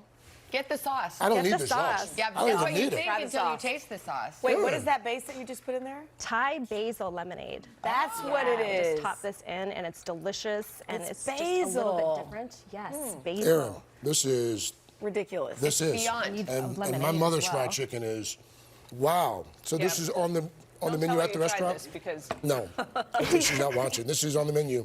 This is not on the menu, but maybe it should be on the menu. should This is be. like- It this should on definitely be everyone's on the summer menus. menu. wait, basil Before- and lemonade. Who knew? Before we came on, I said, Erin, you've got to open another restaurant in New what York did I City, say? maybe in Connecticut. And what was your response? No way. Oh, not no way. She said, and why did you, I think it's fascinating why you said no way. Because there's just no way. One restaurant I feel like is enough. I feel like I have 4 children right 50,000 now. requests a year. About And she's only open 50,000 for like so 6 far. months. But what you said was, I'm in it for the love, not for the money. Aw. So that's another reason. Well, we to can go to it. taste the love. Yeah. Erin French, thank you.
morning on Today Food, it's another edition of Grillin' and Chillin' with us, the Dailies. This is where Siri and I combined two of our greatest passions. It's not our children. It's cooking for you. It's music for me. Our kids are a close third, however. But that's neither here nor there. Should I start with my cocktail first? Yes, yes. This is called, what do we call it? This is the red, white, and bourbon. We're just going to get a little ice. We're going to take a healthy dose of bourbon. Just We're a gonna splash. take a little OJ, just a splash of OJ, a little lemon juice, a little lime juice. You're doing so good. A little bit of simple syrup. We're going to mix it up. Craig Melvin is a big bourbon guy, too, so you're going to mix that up. Made you a mocktail, Jenna. Yes. We're going to mix this. We're going to pour it over some ice. And then I'm going to top it with just a little bit of grapefruit soda. And then the cute star fruit. I wouldn't do the star fruit, but Oh, come for the sake of TV, It's 4th of July. there it is. Yeah. So what are we cooking? Okay, so next we're gonna do some hot dogs, and we like to soak our hot dogs in beer. Yeah. So first I'm gonna cut like little slits, kind of diagonally in the hot dogs. That's gonna let the beer really soak in, and it's gonna give the hot dogs a nice char when you grill them. So, put them in the beer. This is something that my mom did when I was growing up. Yeah. I've carried it over ever since. And Any it's beer, darker beer is usually a little bit better, but any beer will do. Person makes the best hot dogs, and I swear it's because of that. Now, next we're gonna grill up some toppings, and we're gonna make them in foil, cook them in foil on the grill. So it makes like clean up a breeze. Yep. So I've got onions, peppers, over here some mushrooms, bacon, garlic. All you have to do is drizzle with some olive oil. Woo! And salt and pepper. Hey, where's my red, white, and bourbon? Yeah, right here. Salt and pepper, and then I'll show you how to grill this up. Why don't you work on the dogs over there? This is a dog shot, too, if you want to go ahead don't and do do this. that. Don't do that. Oh. I mean, the dog's like cooked, got the beer. Oh, that's delicious. So then How you're dare going to you. take the short sides and fold, and then the long sides and fold. And just make sure you have a little bit of space so that the veggies will vent. Plop that on the grill, like how easy, about 20 minutes. Johnny, get in here. So this is how the people ask, why do you cut the hot dog? Like, do the juices run out? It's not a burger where you lose the juices. These slits, as Siri said, they create a little bit of that char there. And I swear the beer gives it just a little bit of more of a ballpark plump feel to don't it. you think? They get juicier. Dad used to slice the hot dogs. Yeah, you can. It's okay. You like it? Excellent. Great dog. How's the Put on bourbon a cocktail. This is fantastic. Why you been Here are the holding back? toppings. Yeah, exactly. And I like to add like cheese, jalapenos, avocado, whatever you want. But it makes it so easy to clean up afterwards. There you go.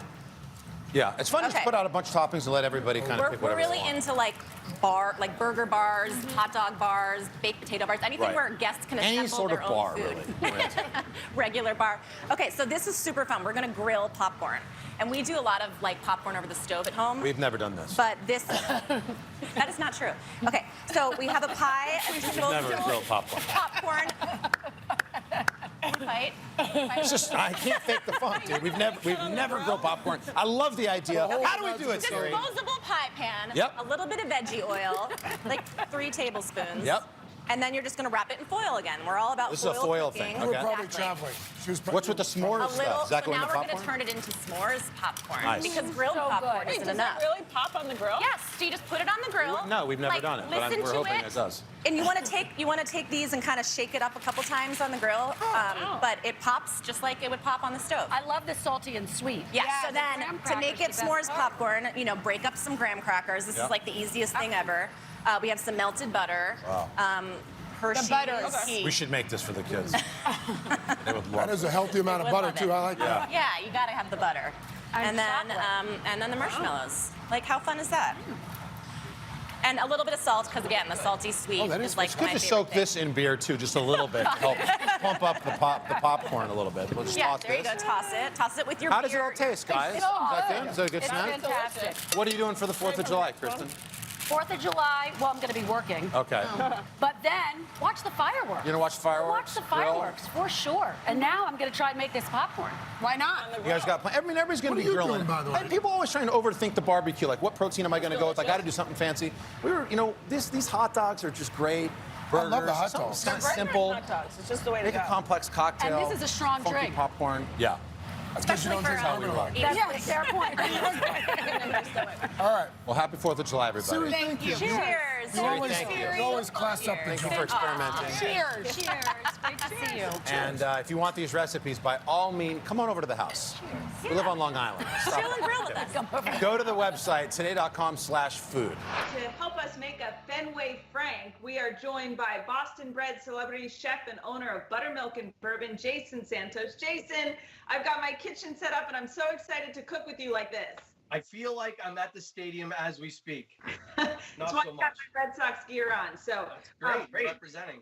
Absolutely, and we are starting with, I guess, the relish, right, for the hot dog? A Fenway Frank is like super traditional, old school. Everybody loves them. It's a beef hot dog and a split top bun, some mustard, some onion, and a great pickle relish on top.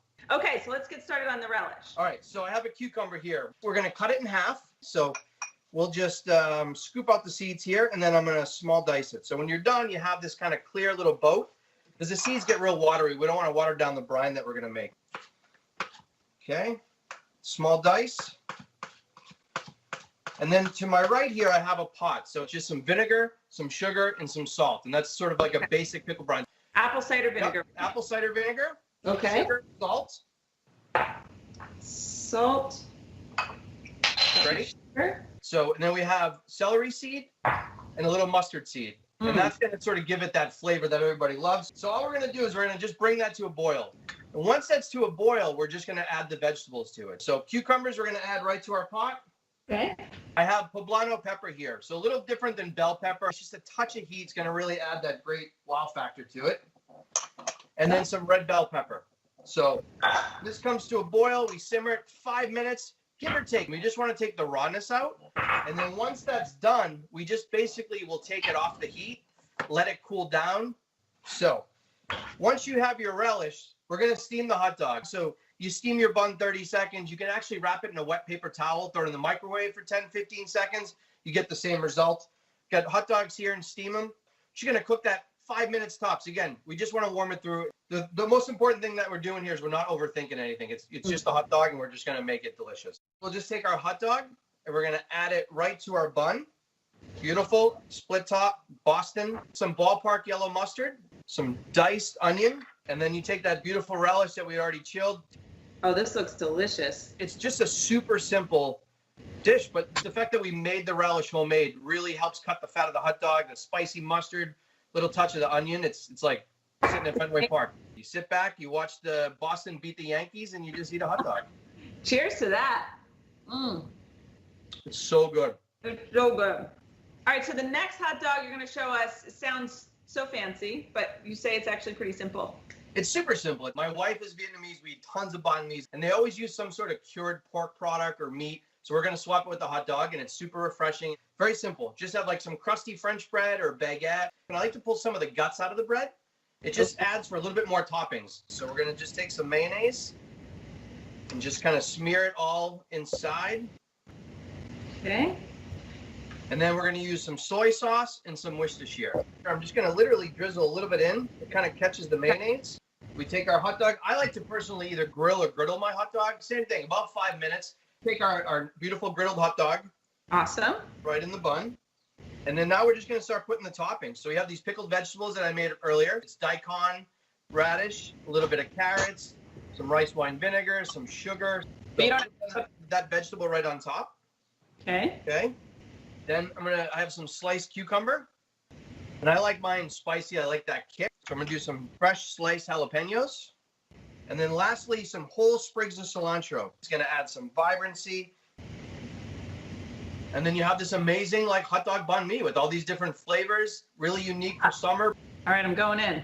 This is not going to look good on camera. But it tastes good. That heat, that cilantro, it's so good. I've never had a banh mi before. These are flavors I've never had together. It's amazing. Jason, thank you so much. This is delicious. You are welcome. Glad to cook with you this morning. I'm glad to cook with you too. And for this recipe and more, head to today.com/food.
what are we waiting for? Let's get this party started. And just because the weather is heating up doesn't mean you have to. We've got some no heat, no cook entertaining ideas from food and lifestyle expert Alejandra Ramos. Hi.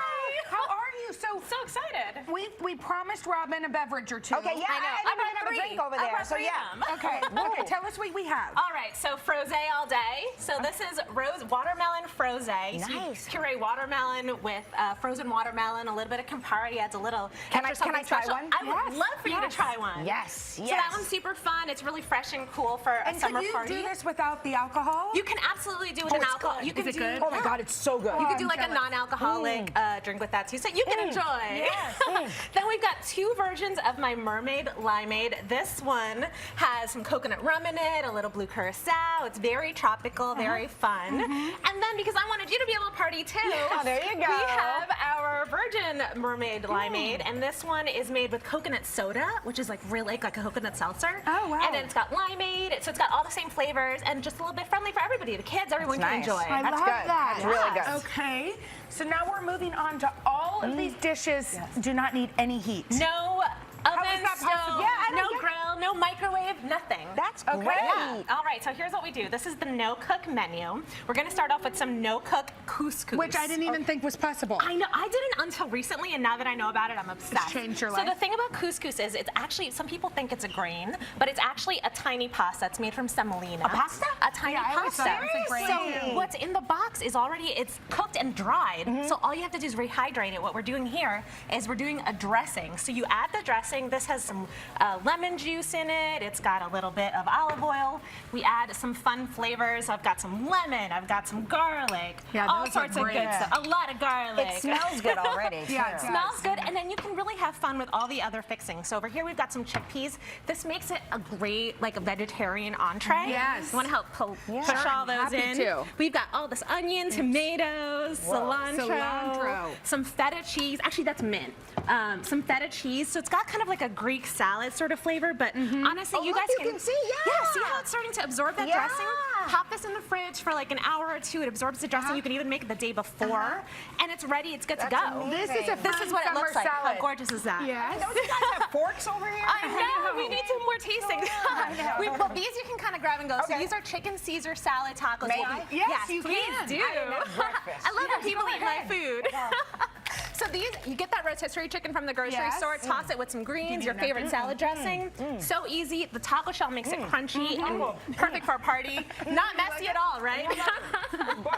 And this is a roast beef, but so these are my like little, it's like a twist on doing a little skirt steak sandwich. Instead, we're using roast beef. One of my absolute favorite kind of tips at the grocery store.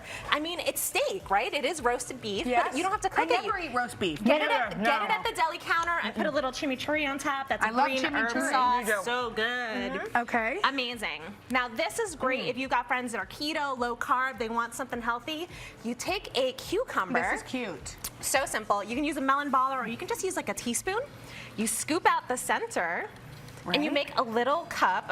There we go. Make a little cup with it. Yes. And then you can just put whatever you want inside. We did some guacamole, we did some hummus, salsa, anything you want. It's so fun, so easy, really cool. Let's move down to my section. This is for you. Yes. This is my favorite part too. So DIY ice cream sandwich bar. Oh my God, they're so cute. How fun is this? Kids would love this, right? Kids would go crazy for this. Instead of cookies, you could do watermelon with sorbet. You could do like Rice Krispie treats with some kind of delicious thing inside. Banana bread. Nice. I mean, just raid the pantry, raid the grocery store, put everything out, let everybody have fun with it. I'm gonna try these watermelons. Oh my God, please do. And then you can have fun toppings. So I love these like that little like I want cereal. all of this. I know. I want all of this. Right? I mean, I would love for you to just take this and Yeah, thank you. I'm going to take this for the road. All right, thank you so much, Alejandra, for these ideas and recipes. Head to today.com/food.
Okay, we are back with Today Food and our good friend, Wolf's mother, Valerie Bertinelli, who always delivers great recipes, and they're chocked full of flavor, but we just like having Val on. Yeah, we do. She always makes us smile.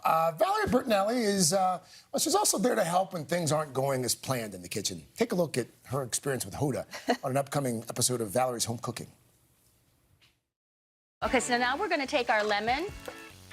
Okay, cut it in half. And then you just juice that right in. This is awesome. This would be great. Isn't for it great? For our cocktails. Now you're going to do the same thing with your limes. Do the same thing. So what you want to do is when you put it in the juicer, take your cut side and put your cut side down where the holes are. Oh, dude. That's what you do. No wonder it went everywhere. Yeah, there you go.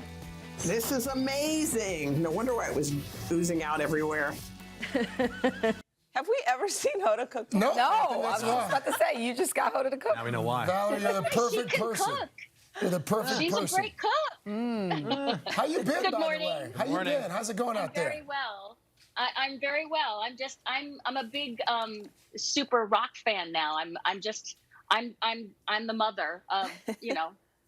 That's my favorite title. I love it. Wolfie's mom. So thank you, Carson. Yeah, so by the way, while we're on the topic of Wolf, is he going on tour soon, A? And my follow-up question, Val, is the tattoo. Is that new on his wrist? And what do you think of it? Yes, he just got the tattoo a few days ago. And I'm very excited for him. He's so proud of it. He loves it. A lot of his band members got the same tattoo because they're all staying at his house right now. They're all rehearsing. They're going to be going on the road in 3 weeks. Ooh. And of course, I'm going to be at the first show. It's going to be Yay. great. Front row. There you go, handing out pasta salad to It's everyone. the band's emblem, like their logo. It's on his wrist, yeah. Oh, that's so cool. All right, let's talk about let's eat. this pasta salad. You got it. So it's a really easy summer pasta salad. During the last break, I put the broccoli in with the pasta water just so that it would just come to a nice little beautiful color. See how nice and bright green it gets? Yeah, so now we're going to take this out and put it into a big bowl over here. Oh. And you're just going to put it together, and it's so great because it's got no mayo. It's got ginger. I'm going to make the dressing right now. So it's got miso. Okay. A little bit of ginger goes in.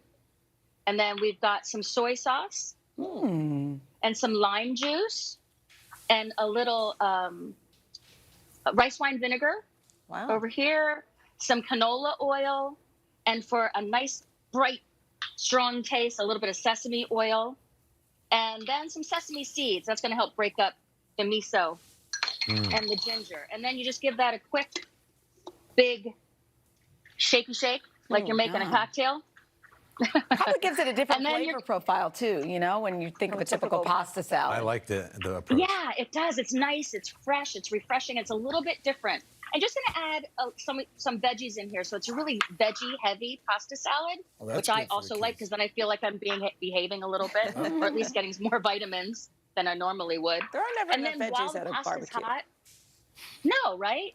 And while the pasta is nice and hot, you're going to get that dressing right on, and that is going to help it melt into everything. And there you go. Valerie, what kind of pasta did you use there? What kind of pasta is that? This is cavatappi, which I really love because it's got little grooves on the outside, and it's also got it's little tubes. So all of that flavor from the dressing is going to really cover the whole thing. It's really delicious. I wish I was in studio with you so you could try it. It's one of my favorites. You serve that warm? Yes, you can serve it warm, you can serve it cold, you can serve it room temperature. I'm also going to give a little bit more to the sesame seeds. I like a little crunch in there. And then you can really just top it with some chives for some color. So a little bit more without onion. mayonnaise or anything in there, I mean, this is a salad that could really just sort of sit out the whole day, huh?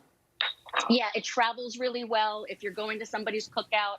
It's just a nice little break from all the ribs and the burgers and the hot dogs that, I don't know about you guys, but we loaded up on that over the weekend. Tell me chili and all that stuff. Yeah. Before you leave us this morning, I know you have something else to share. You're coming out with a book. Can you tell us about it? I am. I'm so nervous about it, though. I mean, it's a very, very personal book. It's about, oh, boy. It all started on your show almost 2 years ago. My journey has taken me from, I just don't want to beat myself up anymore. Yeah. And I know so many women my age, younger, older, that we're so busy beating ourselves up that we just don't find the the love and the wonder and the grace that are really within us. So I wrote about the past 2 years, grief, happiness, joy, finding joy, and I hope it touches some people's lives. It was a really challenging write for me, but it was cathartic. Well, it's There's a great also a lot title. of recipes in there because it's for me. It will definitely touch people's lives, for sure. Enough already. That's Valerie. Yeah, enough already with beating ourselves up, right? Yeah, that's a perfect title for that. Cheers to we love that. you. Thanks Thank for you, pasta Valerie. salad.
We have 2 refreshing recipes to beat the heat. So today, nutritionist Joy Bauer is going to make us a simple summer salad and a cold treat for the grown-ups. Joy, we say it every time, wish you were here, but good morning. What do you got today?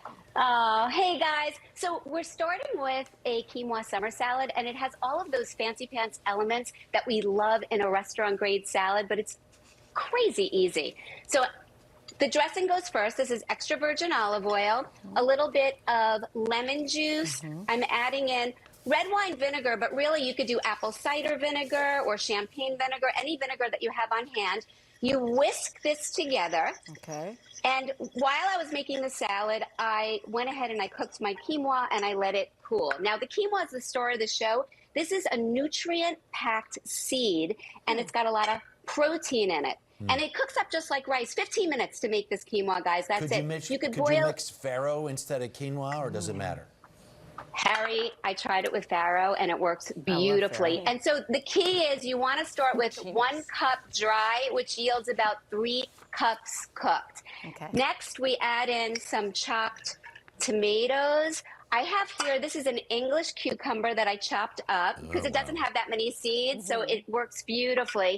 And for some creamy crunch, pistachios. Oh, wow. And so we mix this together, and you get it all sort of like marinated in that yummy dressing that we made. Yeah, so fresh. And then comes our greens. We have arugula, we have basil and mint. And really, you know, Harry, I always tell them, you're the boss of your sauce. You can use any kind of herb that you want. And then I think I'm going to make that my life mantra. You're the boss of your sauce. Once this is all mixed up, the only last thing that you do here is some shaved parm. And it could also be, yes, and it could be feta as well. This is on repeat now. You've got to try it, Janelle. You're going to love this. So with all, I feel like herbs are going out of control in people's little garden pots in now, the gardens. So it's such a good way to use them up. Yeah. Right. Yum. I love that mint working in there too, right? That just is a game changer. Oh, look at that. Every single bite is packed with nourishing deliciousness. All right, This so is what's really, for really dessert good. there, boss? Oh, boy. Okay. We're going to get the party started. We are making sangria pops. Okay. These are juice. So, I did. Yeah, Harry got so excited that he brought some for us. This is my favorite color. They're juicy, they're fruity, and they are gently boozy. And guys, if you could imagine, they're 25 calories a pop. So you could have 2, This 3, is only 25 4. calories? Yes. Oh my gosh, this is so good. it is good. So I'm adding in 1 cup of wine. I'm using red wine, but really any wine that you have opened works. 1 cup of fruit juice. You mix this up. What kind of fruit juice is that? Just fruit? Any 100% fruit juice. I think that it works best if it's either with a grape juice, a cranberry juice, or an apple juice, or any of those blends. But you do want to look for 100% fruit juice without any added sugar. Then this goes into your ice pop molds, and I have all this fruit over here, and you're just going to drop the fruit in. What I like to use are little bitty fruits. So I'll slice purple grapes in half, and I drop those in. And then I also have sliced strawberries and blueberries. And for people that don't have an ice pop mold, you could also make them in little Dixie cups like this, little paper cups. And what you do is you fill up the cup, you add your fruit, you put some tin foil on. I like to stash it in the freezer and let it sort of get semi-solid, and then you take your popsicle. Whoops! Oh my God! Look, I'm making a mess over here. Man, will you guys marry me? So Joy, then, we're having these. Let me show you this. We're all. It's the rave, right? It is a rave. First of all, these pop things are amazing. Look at that. Look, awesome. Cheers, Look at that. There you go. Joy. We've got them here. Cheers, guys. Amazing. This is yummy. It's really good. Summer treat. Andrea says the only thing, maybe a little tequila to go with. Ooh, yes, Andrea. Hey, that works. That works. All right, thank you, Joy.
Just ask your kids, they'll tell you no 4th of July menu is complete without dessert. Or ask me. Today we've got some delicious red, white, and blue ideas and a pop of patriotism for your Hollywood table from Parents Magazine contributor Anna Helm-Baxter. Hi. Hi, thanks for having me. How are you? I'm good, thanks. So I think every holiday should start with a good drink. Yes. So we're going to start with 2 refreshing drinks that are both twists on an Arnold Palmer, which is typically half iced tea and half lemonade. The first one is a slushie. So we've added an extra twist, which is with orange juice. It really rounds everything out. So you're going to freeze ice cubes. This is non-alcoholic. No alcohol in there. Okay. And you're going to just throw these ice cubes that you've made with the iced tea, the lemonade, and the orange juice into a blender. And if you want a fun twist, this is pineapple stars. Oh, You that's can put cool. out and frozen, a little cocktail stir. So you freeze the ingredients into different ice trays and then Put it into a blender, blend them up. and you got a nice little slushie. Okay, so then Good. this one, I don't know about you, but lemonade is one of those things. The first 2 sips are great, and then it's too sweet, and then your ice melts, it's all bolted down. Okay, so we've done unsweetened iced tea ice cubes. Okay. And these go in, and you're going to top it off with lemonade, and that way, when the ice cubes melt, it's just going to cut through the sweetness without watering it down. It sort of makes an Arnold Palmer eventually once it melts. Not Right. yet. Oh, that's So smart. we're just But if you're outside for 5 minutes, it will be. Right. Yeah, and then if you want to add a little tip hole to this, Willie, I'll let you do the honors here with a little vodka. Is that goes vodka? really great. Yeah, And that then, one's for you. You know what the Arnold Palmer becomes? A John Daly, they call There that. you go. Is that what Arnold Palmer with a little booze in it. Yeah. Cheers. Thank you. Okay, so I really love to make my guests work a little bit for their treats. Yes, why not? Yeah, absolutely. So this is a watermelon dessert pizza, which is essentially just a really creative fruit salad, right? That's what it is. I like to use a baby watermelon because I find that it slices easier than the big kahunas. And we're just going to put some cream on the top. Okay. And then this is where you get your guests involved. It's like it's a do-it-yourself. And you can DIY. really go creative with the toppings. Chocolate chips are great here. We've got toasted coconut and berries. Empty out your pantry with all those little little extra bits. Also, that's an easy eat, too. You just grab that little Totally slice easy. and hit it. And you know what? You can freeze watermelon too. Yes. Freeze Also watermelon very for a good. delicious treat. I like where you're going I with love that. an ice cream sandwich. Me Okay. too. I love an them. ice cream sandwich. Yes. They were So- always my go-to I as a love 'em. kid. In An fact, ice cream cake is a lot of just- work. So Yes? we're taking a major shortcut here, and we're using ice cream sandwiches. Okay. These are layered with whipped cream and a raspberry puree filling. You could totally cut a corner and use Look a at this frozen whipped ice cream topping. cake. Yeah. That's genius. Oh, my Yeah. gosh. So, Jenna, I feel like you're sending me good piping vibes here. So do you want to try this? I don't know. I don't know where that's coming from. This is a fancy way. You're going to squeeze down wait there. to see There what you go. Okay. And let go. Oh, that's good. that's cute. Nice, Jenna. And this is just like a fancy little touch. Look at you. Yes, I can do that. Perfect Nice little touch. rosettes. Oh, this is so great. So what are you putting the sandwiches on top of? So this is a cream and raspberry puree. Oh, if you want to okay. cut a corner, you could do frozen whipped topping, would also Okay. work there. Yeah. And then you get these beautiful layered Oh, that's slices. beautiful. Just freeze And it up this for a is an while. ice cream sandwich cake. Ice cream sandwich cake. Okay, I love it. We're gonna eat. Yum. while we- Okay. To go Yes. move on to the next. I don't usually like to mess with a classic, but this one's too good not to share. So this is a s'mores mess. So in the bowl we have Wow. whipped cream with Greek yogurt, and then we're going to add all of the toppings that you would put in a classic s'more. So we've got some chocolate chips, mini marshmallows, everything without the campfire, and some graham crackers. This all gets mixed together. I love Wait, to add a this little is chocolate so sauce. cute. Yep. Fill it into waffle cones, and then again, make your guests add all the extra little Drizzle the toppings hot on fudge top. over the top? Absolutely. Oh, that's so This smart. is really great. And Cool. finally, we'll just Oh, end yum. with these really cute party favors. These are just stars cut out of Rice Krispie treats. A nice little sparkler without the fire. Thank you Brilliant. so much. These were great ideas and delicious. To get the recipes, go to today.com/food.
Today, contributor Elizabeth Heiskell joins us now from her home kitchen. I'd love to be there. Good morning. Good morning to you. Hey, how are y'all? I'm doing great. I have to tell you, when we talk about the State Fair, some of the best memories of my life, the Kansas State Fair. So Have you ever going down that midway and you've got all those incredible trailers with all that fried food, honey? I mean, if it ain't fried, we don't want it There when she we're at the is. State Fair. And so that's what we're going to start with today. These are fried apple pie corn dogs. They could not be simpler. All you do, you literally take an apple pie that's frozen, pre-made. All you do is go pick that up, get all of the outside crust off of it. You don't want that. And now we just have this frozen center. We're going to wrap it in a pastry dough, and you can buy that at the grocery store as well. It comes in just like one of those rolls. And then we're just going to kind of fashion this. It's supposed to look like a corn dog. So you want to kind of go ahead and cut it, mold it, and then we're going in that oil. Wow. So the good news is that when you're frying, you want it to be about 350 degrees. Take a little piece of dough to test it. Put it in. If it starts to bubble and sizzle, you know it's true. It's right where it needs to be. Wow. All right. So here's one that I did a little bit earlier. So now we've got the filling in there. It's been fried. We're going to take one of these skewers, which I've hidden from myself. There we go. We're going to stick that in the bottom of this. a little bit of powdered sugar. You could do some caramel sauce on top of this. Absolutely unbelievable. And then look, so I'm going to cut this just so you can see. Oh, come on. Hello. Elizabeth. Have you ever in your life, I mean, that is the easiest thing in the world. Now, we could not have a fair without a blueberry pie. I mean, the pie contest is, is so iconic. This one has balsamic that I've already added in here, a little bit of cornstarch, and we've beaten up a few of these blueberries with the back of this wooden spoon. Now we're going to add our cinnamon. We're adding some sugar. Just a little. We have vanilla. We also have some honey, which is going to be incredible. So we've got that sort of acidic balsamic. We've got that nice honey, a little bit of salt, and then I'm adding a little bit of black pepper. And you won't, yes, it will be that thing that you kind of go, wait, what is that? Like, what is that? You won't be able to put your finger on it, but you will certainly know it's there. Here are the rest of our blueberries. We're going to add that wonderful cornstarch, balsamic honey mixture to it. And then we'll mix it up just a bit. And then this is going to go right into our dough. Now, the recipe, which you'll see at todayshowfood.com, for that pastry dough is super simple. We used a food processor. So you put all of your ingredients in it, whiz it around. Once it forms a ball, you just put it in the fridge, let it sit for a little bit, and then we're going to roll it out. Look at there. I mean, can y'all see that? Wow. Look at those blueberries. Wow. I mean, and this is the season. This is the end of the fruit season. You know, we're going to be working into fall apples and all of that pretty soon. So let's go ahead and, really get into it with our berries. Oh, my goodness. Because they won't be here long. Elizabeth, what does your house smell gonna... like right now? Oh, honey, it smells like 4 dogs. No, I'm kidding. It smells... You want the honest answer? No, it smells absolutely incredible. I'm telling you, there's nothing like this. And, I think people are taking time now to do some baking. So seriously, try, something like this. I was really sad. I've always wanted to enter a pie at the state fair, and this was going to be my year. I was going to enter this, and so I know. So I just decided to have the contest by myself. There you go. And Thank guess you for what? sharing. Guess what? Yes. I won. You won. I judged it. I won. Congratulations. Blue ribbon. Yes, I know. Isn't that fantastic? You're at the dollar store. Here That's for me. I think you took first It's and a second with those two. That's amazing.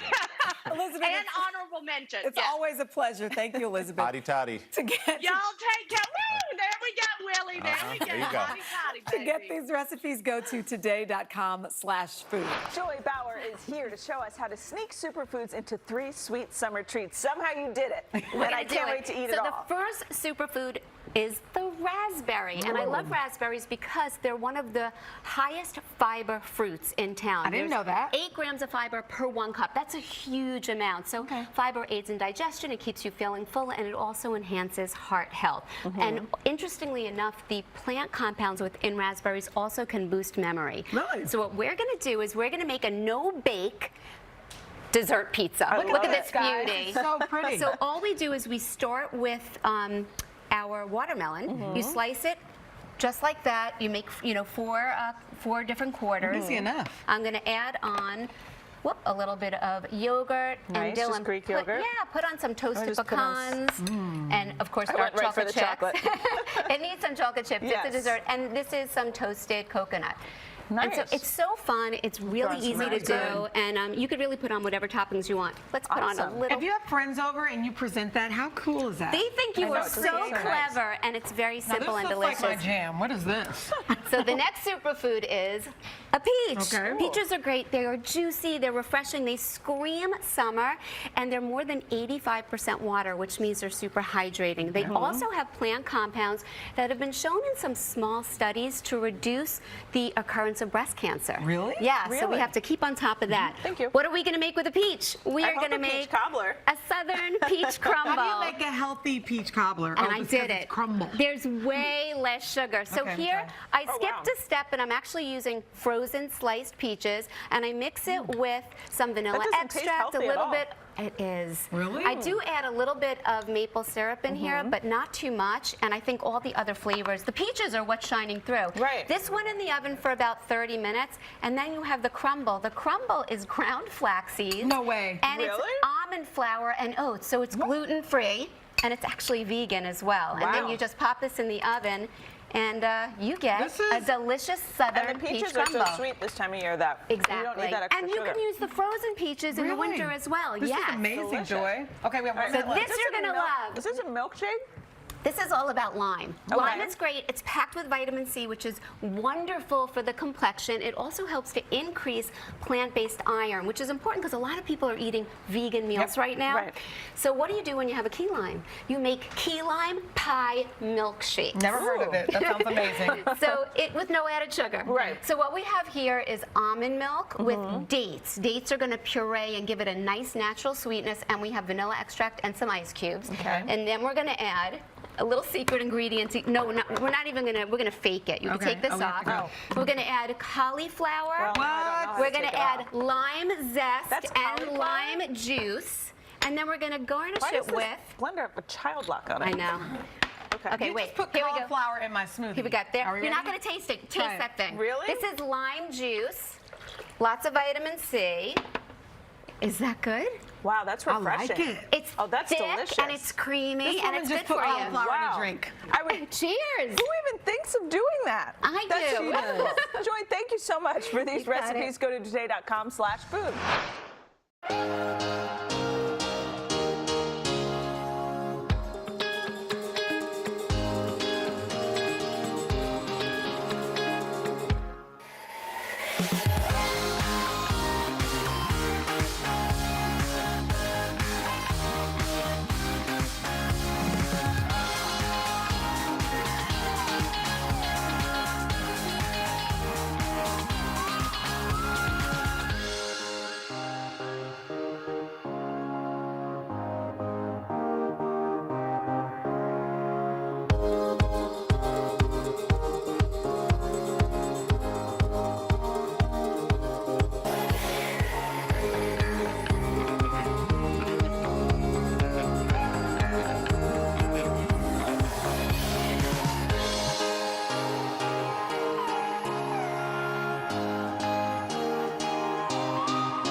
Without ice-cold sweets to cool you off in the sizzling heat. So if throwing a backyard party has been on your bucket list this summer, we've got the ultimate summer dessert. Oh, we sure do. And here with a lesson on making her famous ice cream sandos and a couple of other sweet treats is Kristen Tomlin, CEO and founder of Cookie Dough Confections. Welcome, girl. Hi, Kristen. How are you? Okay, these ice cream sandwiches are going to make you forget about every ice cream sandwich you've ever had. Okay, first of all, let's start with the cookie dough. Cookie dough. We can't eat raw cookie dough, but you've created a raw cookie dough that we can. Yes, this is totally It's safe genius. to eat. So we're swapping out the egg in this recipe, and then we're actually using heat-treated flour.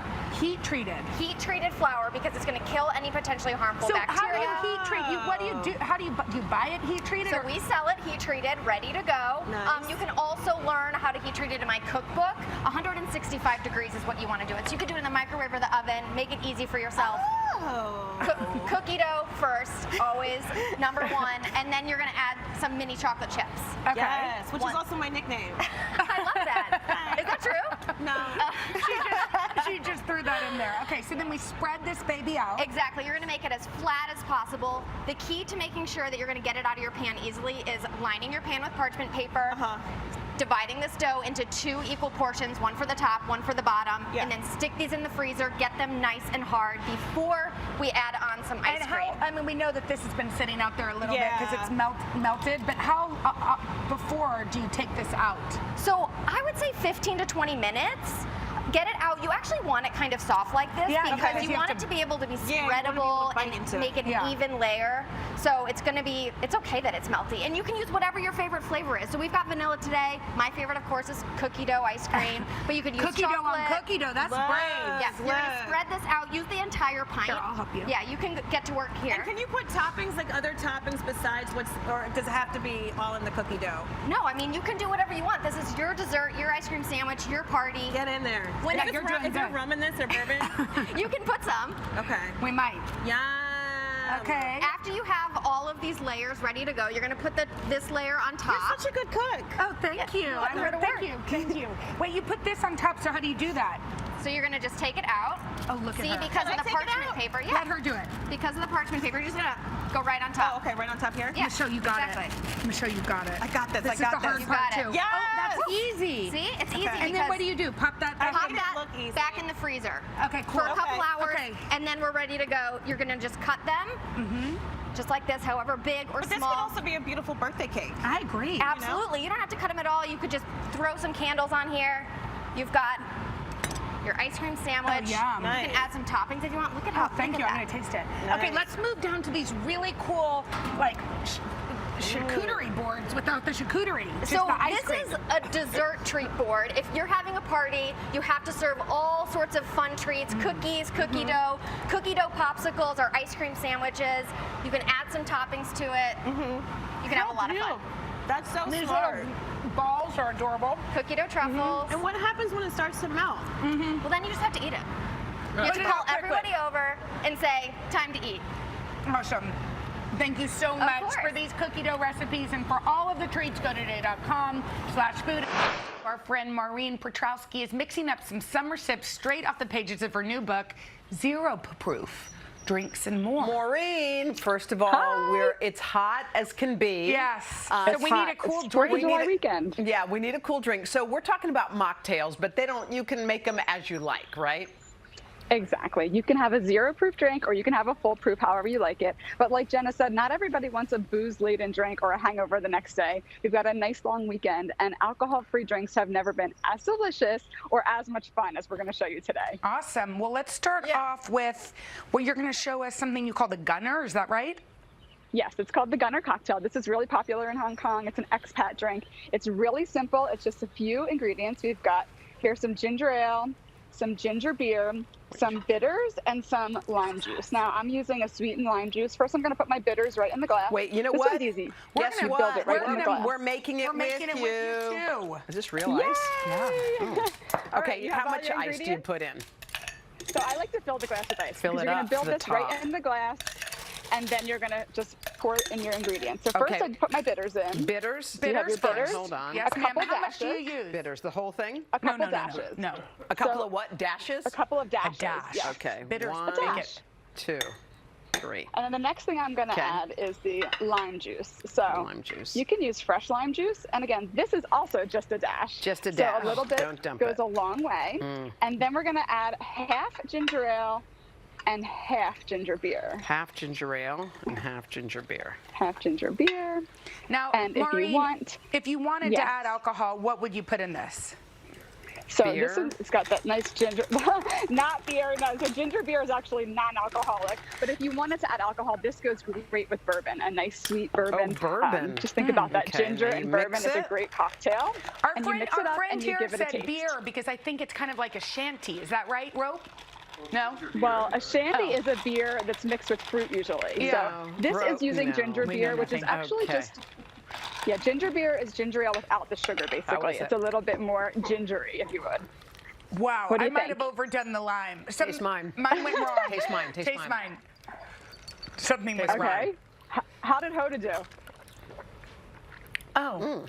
I like it. Hoda's is better than mine. Yeah, but I like both of them. Did it get better? Yeah, it's not And I bad. thought that This is I real know that good. you, It's refreshing. Moscow Mule. So if you like a Moscow Mule, this is a gingery, non-alcoholic version kind of that. So okay, That's and then really good. Talk to us about a shrub. Yeah, what's a shrub? Okay, so this sounds a little bit weird, I know, but a shrub is a building block that can be used for all zero-proof drinks, but also all full-proof cocktails as well. It's basically the foundation, and it sounds strange, but here I've got lemon peels in sugar. Okay. And then you add to that some vinegar. I know, vinegar sounds like something you don't want to drink. No. But basically what happens is you let this all sit, and then you strain out the lemon peels, and you add in some freshly squeezed lemon juice and lime juice, and you've got this delicious shrub that you can keep in your refrigerator for up to 6 months. But the beginning of the book starts with shrubs and syrup, so that's the building blocks. I've got a strawberry balsamic shrub, I have a cherry shrub, and then this is a pineapple mint shrub. So basically this is the beginning of your flavors, and then we can build tons of zero-proof drinks from that. And I'm gonna show you a couple more right here. Yeah, the spicy watermelon. This sounds yummy. So this is perfect for the 4th of July weekend. We've got that red color. In my shaker, I already have some ice. I'm going to add some fresh watermelon juice. And I'm making a bigger batch then. Yes, it's so delicious, right? It is so hydrating on a hot day. So then I've got here some chipotle. This is a can of chipotles. This adobo sauce is what you want. So we're going to add this right in. Wow. I know, that's your spice. That's the spice, but it's real spicy. That's the spice. It gets that smokiness. Okay. Think about pairing this with barbecue. It's going to be delicious. And then this is the lemon lime shrub. So again, I know that vinegar sounds like a strange thing, but vinegar adds the acidity to the drink. And that's what actually makes your mouth water and makes you want to have more of it. So we'll get this nice and chilled. You want to give it a good shake. Okay. And then since this is a spicy watermelon sip, we're going to put a spicy salt rimmer. So I take my glass and just a fresh lime wedge, and it's spicy. So I'm only going to put it on half of the rim, just like that. That's enough. Now, if you love really spicy, you can go ahead and add the whole rim. Just pour that in but there. But in this case, I'm just going to pour this right in here. That watermelon juice, it's so easy to get watermelon juice. If you don't have a place you can buy it, you simply just use the flesh of the watermelon. It's nice and chilled now. Maureen, this looks so yummy. I know that there are so many more in your book, which we will tell everyone to get to, but for these recipes and more, and Maureen's book, you can head to today.com/food.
No better time to do a little dining with the dailies. Yes, this has become one of our favorite segments. Carson and Siri joining us from the home kitchen, the newly renovated home kitchen, it would seem. They're going to be whipping up one of their favorite summer combinations. Good morning. Take it away. Good morning, guys. Thank you very much. This is a really simple summer salad. It's actually in my cookbook, and you can really the book. Good. right there. And you can modify it with really anything that you have in your own fridge. So yes, we have some romaine lettuce right here. Also some iceberg, because you guys like iceberg a lot. Yeah. You guys meaning you in graphics department. I like the crunch. We're going to start with some homemade croutons, which is the easiest thing to do. Just take some day-old bread, cut it up or rip it up. I'm just going to have a little wine. Go Add ahead. save that for the sangria, dude. I will. Add some olive oil and salt and pepper. and then just throw it in a 350-degree oven. Just make sure you kind of watch it because bread can burn very easily. So we will do that. And of course, yep, so there we go. When we started the quarantine, I don't know how it was for you guys in your house. Dinners were easy and they were big and robust. Breakfast was what it was. Most people are fasting. Lunch became the first couple of weeks, like with the kids, it was pizza, deli sandwiches. It were like kind of full meals.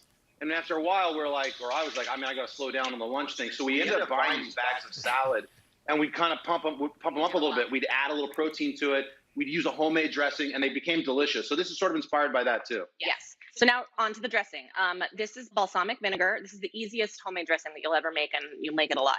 I like to make it in a mason jar because then you can store it in your fridge easily.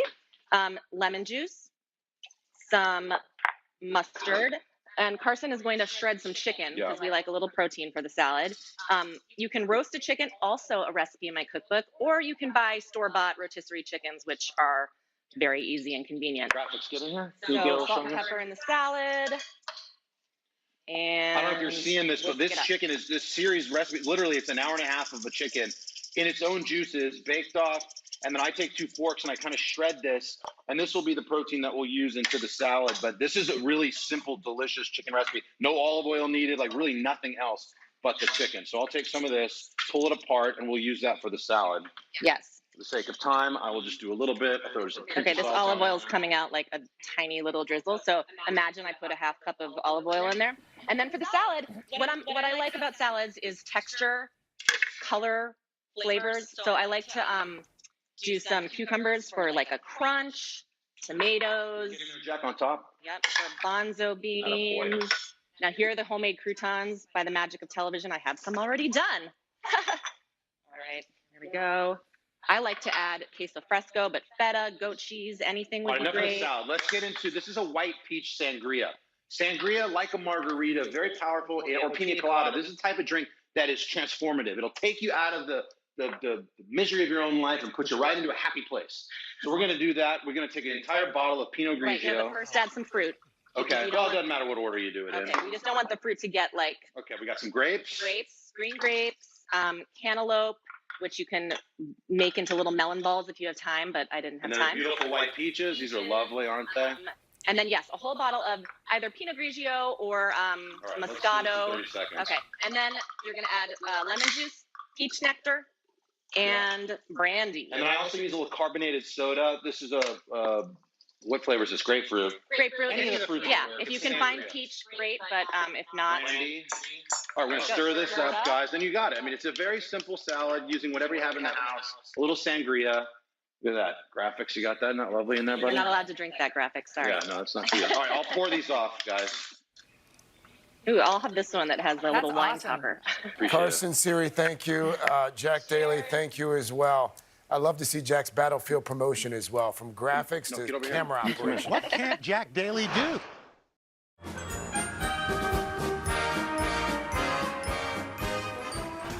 When you think of 4th of July grilling, what's better than biting into a big, two-handed, juicy burger? Okay, how about washing it down with a chocolate peanut butter milkshake? Yes. You know it's going to be good because Sunny Anderson is here. She's the co-host of the Food Network's The Kitchen and just one of our favorites. I just like to eat, and I'm glad that you guys like to have me on so I can eat and cook. What's up, Maria? It smells so good. You ready for this? I'm ready. We're going to make some She burgers. knows a burger. I know a burger. California. I like a burger. How many burger places are there? You know what I mean? So I'm going to show you how to make like a classic burger. Okay, so what do we have? Yeah, we've got some good old chuck. That's 20% fat, 80% meat. We've got the iceberg. We've got the tomato. That's beef steak. Everything is super typical Americana. We've got the ketchup, the mayo to mix together with the relish to make that fabulous sauce. That's what I'm going to do right now. Okay. Just get them onto the grill. Now listen. Smells good. When people make burgers, usually the people that are like aficionados, it's just salt and pepper. I would like for you to upgrade with one more ingredient this 4th of July. What? Yes, ma'am. Worcestershire sauce. Yes. So check the recipe. It's at today's show on the website. Now this is going to go on the bottom bun. What I like to do with the Worcestershire sauce with the salt and pepper is like a really nice dry marinade. So I'll mix it into the chuck. I always do about a teaspoon of salt per pound of meat. And then from there, I just add in the Worcestershire, let it sit as a patty, But your and then put it secret together. sauce looks pretty good. You know, I stole this. It's like a Million Island sauce. Yes. Have you ever heard of that before? I before. sure have. So you're going to put the burger on that. Yep, burger right How onto about that. I figured that out all by did, myself. Maria. It wasn't even in the cue card. What's your favorite burger type to have? Plain, I actually just like a plain burger. I like onions. Do you like it with cheese? Like a little bit of cheese? No, I don't really like cheese that much, but everybody else does, yeah.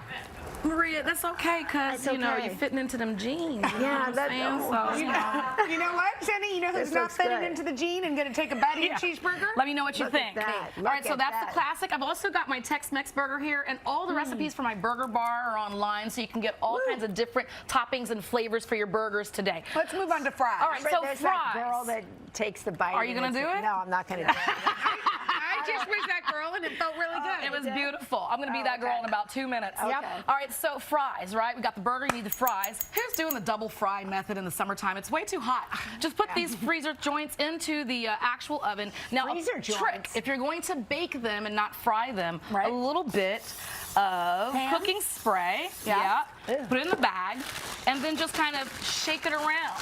That's going to allow it to crisp up a lot better. Now, your face says, I don't want crisp fries. And that's okay. I love extra crispy. You know what my face says? This is what's going to make any kind of fry. It could be soft potatoes. It could be crispy potatoes. It's a mixture of just garlic, parsley, and some Parmesan cheese.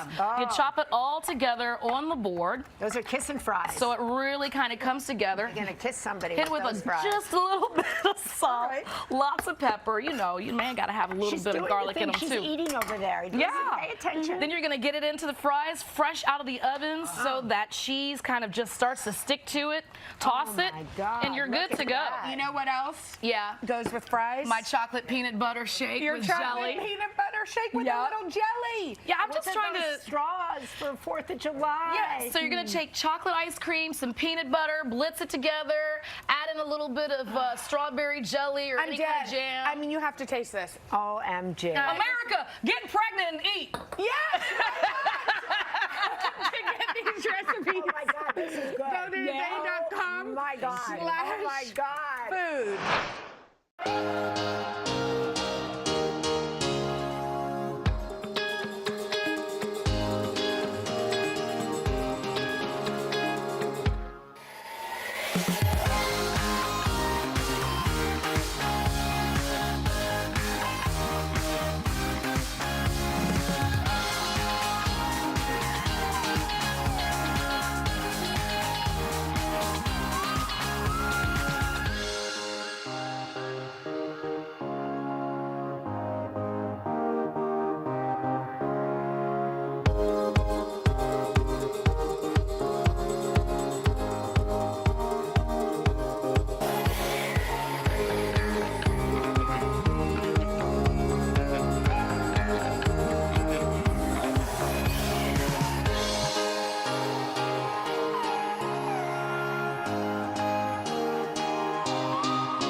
What better way to celebrate warmer weather than a backyard party? Today, contributor Elizabeth Heiskell's here. She has some quick and easy ideas to help us entertain. No stress, no mess, just yum. That's it. You know, the thing is about summer entertaining that makes it so easy and fun is that, you know, you don't have to do it inside. You're going to go outside. Mother Nature's already decorated everything for you. You don't have to worry about dust bunnies under your couch. I like a paper plate, too. Yes, Can we just say amen to a paper plate? We've got amazing paper plates. So we're going to start with burgers. And these aren't just your average burgers. Honey, we are going to stuff these with pimento cheese. I know. Two of my favorite things in the entire world. By the way, you're speaking the Southerner Jennifer. I know. Please look at them. They're so excited. Okay, I'm sorry. Yeah, go ahead and give them But they want the pimento. And the pickles. She wants the pickles. This is one of the best days of my life. Other than the children. So now the thing you need to remember is that you don't want to overstuff this. I mean, you want to because we love it so much, but if you do too much, well, wait a minute. It's just going to ooh and goo everywhere. It's ground beef. Yes. Okay. I guess I should have started there. Okay, Well, I got excited about the pimento cheese. So it's onions, it's ketchup, it's a little bit of egg to help bind it, salt and pepper. Okay. We're going to add that in here. So you can go ahead and start that. Why don't you do that? I'll do that. And I'm getting to my part that I'm so excited about. Okay, me too. And then we're going to take our other patty, we're going to put it on top. Now, you just want to press and seal. Press and seal. Okay. Make sure that you get that really, really sealed, because otherwise, when we get over here to this pan, it's going to turn into a mess. So you used a melon scooper, not an ice cream scooper. A melon scooper is the right amount of cheese. It really is. It really is. All right. Okay, now, we want to make sure we got to get this pan as hot as the hinges of hell. I mean, it has got to be so damn hot, because otherwise, it is not going to get that beautiful crust. All right. Let it sit. Got it. Check. Let it sit. Yes. Don't start bothering it with this spatula. Leave it alone. I always see people in there scraping. Yeah, I like to do a nice press down. No, you don't. No, you press down. You lose all the juices. The juices stay in. Okay. So now we have our gorgeous burger. I stop doing that? Yes. Okay. We're going to build this burger. But wait, the hot pan, isn't it going to get burned on the outside? No. How do I make sure it cooks through? No. You want that caramelized crust. I mean, that's what the burger, that's the best part of it. So it's perfectly fine. We're going to go about 7 minutes on each side. That'll be done and ready to go. Got it. Now, we're just going to add bacon. We've got some bread and butter pickles. You don't need to go mucking this up with a bunch of stuff. What about sauce? Like you can. A dry bun? If you want that, you can have it. A little bit of mayonnaise is fine. A little bit of ketchup. But you've got all that good pimento inside. You don't need Okay, wait. Let's get a verdict from the taste tester. You could put a little more pimento on top. You could put pimento on top. There's never enough pimento. Absolutely. Right. Now, this is our cornbread salad. I mean, I'm telling you, it will make potato salad look like a fool. It is the finest thing. And I know it sounds strange. It looks so pretty. But kind of think croutons. Think cornbread croutons is where I'm going with this. And then you layer up all the good stuff. You've got cheese, you've got bacon, you've got ranch dressing. Yes. And honey, there ain't anything better. Say amen. I mean, seriously, we've got a little bit of fresh corn, layer, and then let it sit. Let it all that goodness soak in. Was there a trick to making it look so pretty and getting a layer like that? Well, no. I mean, it's super simple. You're going to start with your cornbread, and then you add all of your other things, and then continue to layer it up, and it'll be that pretty. All right. Now we're getting to my favorite part, and that's a cocktail. Yeah. Woo! So we've got some watermelon mojitos, but look what we're going to do. So you have your watermelon. We got to cut it out anyway, so why don't we just save it? I mean, let's leave this. We're going to pull this, and then we're going to make this fabulous little cooler. Is that not adorable? Yeah, we'll show that in a minute. And you can even get a bigger watermelon if you want. We're going to keep. You want to keep scooping? Sure. Okay, we'll let you scoop for just a second. Sure. So all we do is we do a simple syrup with sugar, mint, and water. We're going to cook that down, let it cool. What do you mean cook? We're going to boil. Like put it, we're going to heat this up? Yeah. Oh. No, I'm sorry. We're going to make a simple syrup first when we're making the drink. I'm going to go back to talking about the drink. Okay. So we have our water, we have our sugar, and a little bit of mint. Let that cook it, let it melt, and then we're going to cool it. Okay. And then we add that to our frozen watermelon chunks. Once we take this out of here, we want to put this in the freezer, let it freeze, and then we're going to put it all in the blender and blend it up. So it's a frozen cocktail. We'll top it with a little bit of club soda. Here is our absolutely beautiful watermelon. This is so cute. So you just scooped it out and made an ice bucket. Exactly. Nice. And now look, the thing is though, is that I love this. This is it's a gift to bring to your hostess. You want to know how to be a good guest so that you can invite it back. I mean, if you were raised right, you know to bring something. Of course. And so this is one of my favorites. It's paper plates, adorable paper plates, and then the little tag says, "Oh, let me do the dishes."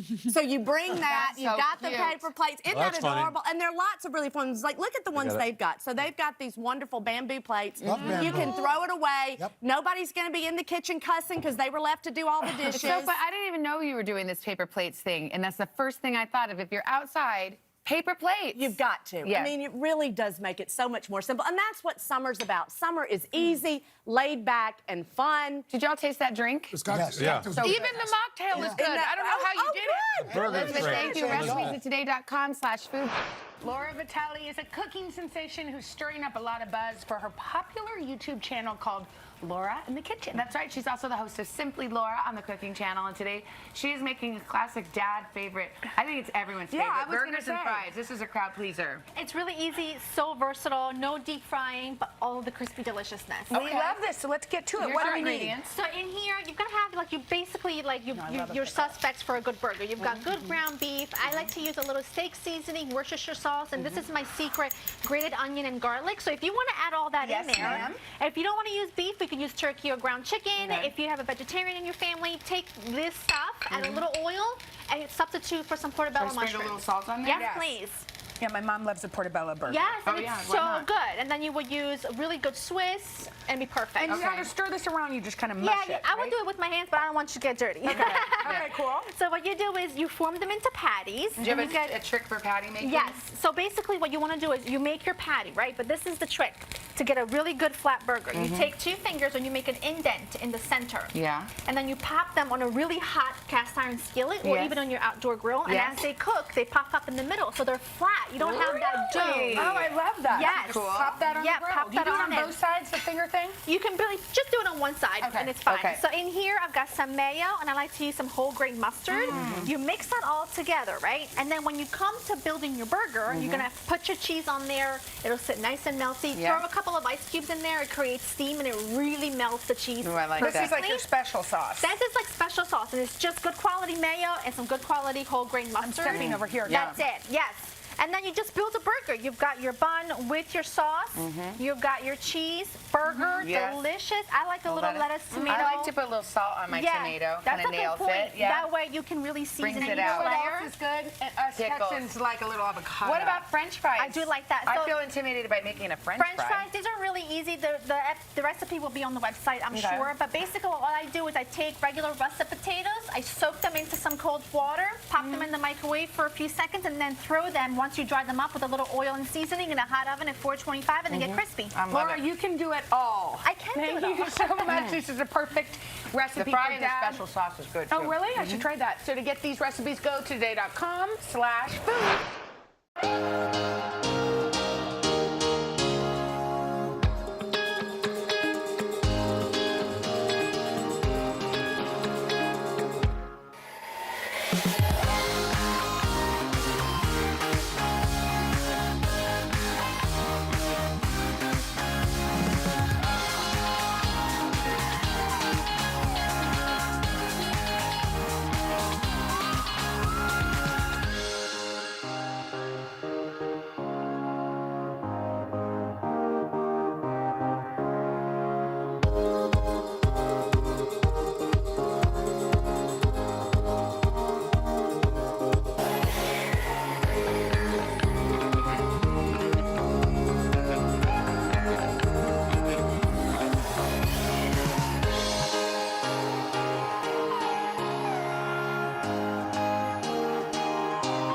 We are firing up the grill in our series Today Table, sponsored by Walmart. Matt Abdu, huge friend of the show. He's also the owner of Pig Beach Restaurant in Brooklyn and Queens, New York, and author of the new Pig Beach Barbecue. Out today. That comes out today. That's book right. is released today. My friend, good to see you. Great to see you. All Thank right. you for having me. So you're doing the backyard staple, a barbecue, that's right, a burger. Our Pig Beach barbecue burger. And it starts with the starts with the sauce. So the first thing we need is a little bit of mayonnaise. Al, you want to help me out here? Sure, you bet. All right, in our bowl we have a little mayonnaise. Okay. Pig Beach barbecue mustard sauce, which is what gives us that sort of like that's unique what flavor does to it. it all. Okay. Some ketchup, chopped pickles, and a little bit of our all-purpose barbecue seasoning. So these chopped pickles are also the pickles that we're going to be putting on the burger that we've done ourselves. So delicious. Yes, and we make them. They're amazing. They're light, crisp, bright, vibrant, just amazing. Okay, what was the last thing you just put in there? A little bit of all-purpose barbecue seasoning. We put it on our ribs, we put it on our pork shoulders, we put it basically on I've everything. got it, It's going to be on that corn that's going to be down at the end of the table pretty soon. All right, so now we got a burger sauce made. You're going to put that in a non-reactive container, put it in your fridge. It'll hold for about 2 weeks, no problem. Pull it out whenever you want to dip a burger, hot dog, anything you want into it. It's delicious. Okay. That's the secret sauce. That's the secret sauce. Not so secret. All right, so next we got to cook up our burgers. I love using a blend that's like brisket and short rib, chuck, but whatever you can find, cook it up. It's delicious. Then we're going to season it with a little bit of my pepper. It's a little bit of salt, pepper, and a little accent. That accent helps give like a nice umami flavor to that burger. Basically like an MSG. Exactly. Yeah. Exactly. Which gets a bad rap. It gets a bad rap. And, I mean, a little bit is delicious and goes a long way and won't do any harm to you. Salt your burgers. You season everything. You always got to season them first because that's going to get all that flavor out of the meat. We're going to go out of our grill, nice and hot heat, get it cooking. I like to cook my burgers still, about a medium, but whatever you want to cook them to, they're going to take probably around 5 to 8 minutes, depending upon the thickness of the patty that you're using. Okay. When they get finally cooked, you're going to last couple of minutes, you're going to put a piece of cheese on it and melt them down. What kind of cheese do you like? I'm an American cheese guy on my burger. It melts perfectly. It's the best cheese out there for a burger, in my humble opinion. A big mistake people make, pressing down the burger. Don't ever press. Don't ever press down the burger because you're going to squeeze out all those natural juices and flavors. So tempting because you want to feel like you're doing something. I know, but don't, because it also flares up the grill and you're going to get really bad smoke flavor on the meat. We love smoke, just not that kind of smoke flavor. And then final? Next, let it rest on the tray. Let those juices just kind of naturally come out so they don't soak out your bun. And then we're going to put our burger together, a little bit of that secret sauce on the bottom bun. And these pickles are... Are you eating it already? We're going to put some of our cured quick pickles on top of the burger. Like the potato bun, right? I love the potato bun. For me, that's the perfect soft, sweet, squishy burger bun out there. My favorite burger. That's all we want it to be. Top it off and dive on in and enjoy it. Your corn, Mexican street corn. Well, while we're getting to Mexican street corn, a huge shout out to my co-author and friend, Super Chef Shane McBride. Amazing. He's the best. So he co-wrote this book with me, and I couldn't have done it without him. And also the famous Katie Stilo. Somewhere in the back over there. Her and Anthony Contrino had great, they helped us style the food for the pictures of the book, so a huge shout out to them. Ken Goodman, Judy Choate, all the people that helped us write this book. So Mexican street corn. In this bowl over here, while you guys are manjing, I'm going to put some sour cream to some mayonnaise. This is so good. This burger is everything I love about a burger. A little bit of chopped cilantro, some chopped garlic, and then we're going to add some lime juice. This is the simplest thing in the world, but this sauce on corn, I promise you, is like the most delicious thing in the world. And it's my favorite way of eating corn in the summertime. Grill it off, get a nice char, good flavor. And then after it comes off the grill, we're just going to take it. That's okay. We're going to take it, brush it with some of this delicious sauce we made with that mayonnaise and that sour cream. Finish it off. So why are you making noises? You cook it right on the grill. You don't. Is it that good? Wait, Frank is making noises. I'm like, okay, let me try it. What is in that? What noise just came out of your body? Sauce that we just made with the sour cream, the mayonnaise, the garlic, and then there's the some cilantro, and some lime juice. And then there's some cotija cheese that we'll top it off with. Oh my God. And then finish it again with a little bit of all-purpose barbecue seasoning on top. And there you have some great. It's my favorite way of eating corn. Cook it the whole way on the grill. Take those husks, pull them back like that. It makes a beautiful display for your friends, family, and loved ones. Abdu, ladies and gentlemen, you're the man. It's a guacamole crunch burger with a kicked-up mango salsa. I like it. And here to show us how it's done is vegan chef Chloe Coscarelli. Chloe, Hi. We love when you come because sometimes when we have a vegan chef, we don't know if we're going to love the food. We always love your food. Absolutely. All right. Well, if you want to eat more vegetables, but you don't feel like salad, we're going to make burgers, sliders, and meatloaf, all vegan. Wow. So we're going to start with our patty. We're making it from scratch. All right. So here we have an onion. We are going to caramelize it. Al, if you want to throw our onions right in the pan. Okay, and is this just a regular olive oil in here? It's a little bit of olive oil, and we're going to slow cook it for about 20 minutes until it gets sweet and juicy and caramelized. Look what happened. Ooh. Because in a normal beef burger, you have a lot of animal fat. Sure. So we want that moisture and that juiciness from our caramelized onions. Okay. Let's move over here. We are going to add our caramelized onions to black beans. If you want to go ahead and add all of these in. So is sweet potato? Roasted sweet potato. Roasted sweet brown rice. Some breadcrumbs, which you could use gluten-free if you would like. Is the brown rice cooked or? It's cooked short grain brown rice, and that's going to bind our veggie burger together because we're not using any eggs or cheese. Some salt, a little sriracha for a kick of spice. Now, are those beans cooked? Did you cook those? The black beans are, it's actually 1 can of black beans. So it's super easy, economical. You're going to mix it together. If someone wants to put gloves on, we can mix it actually with our hands.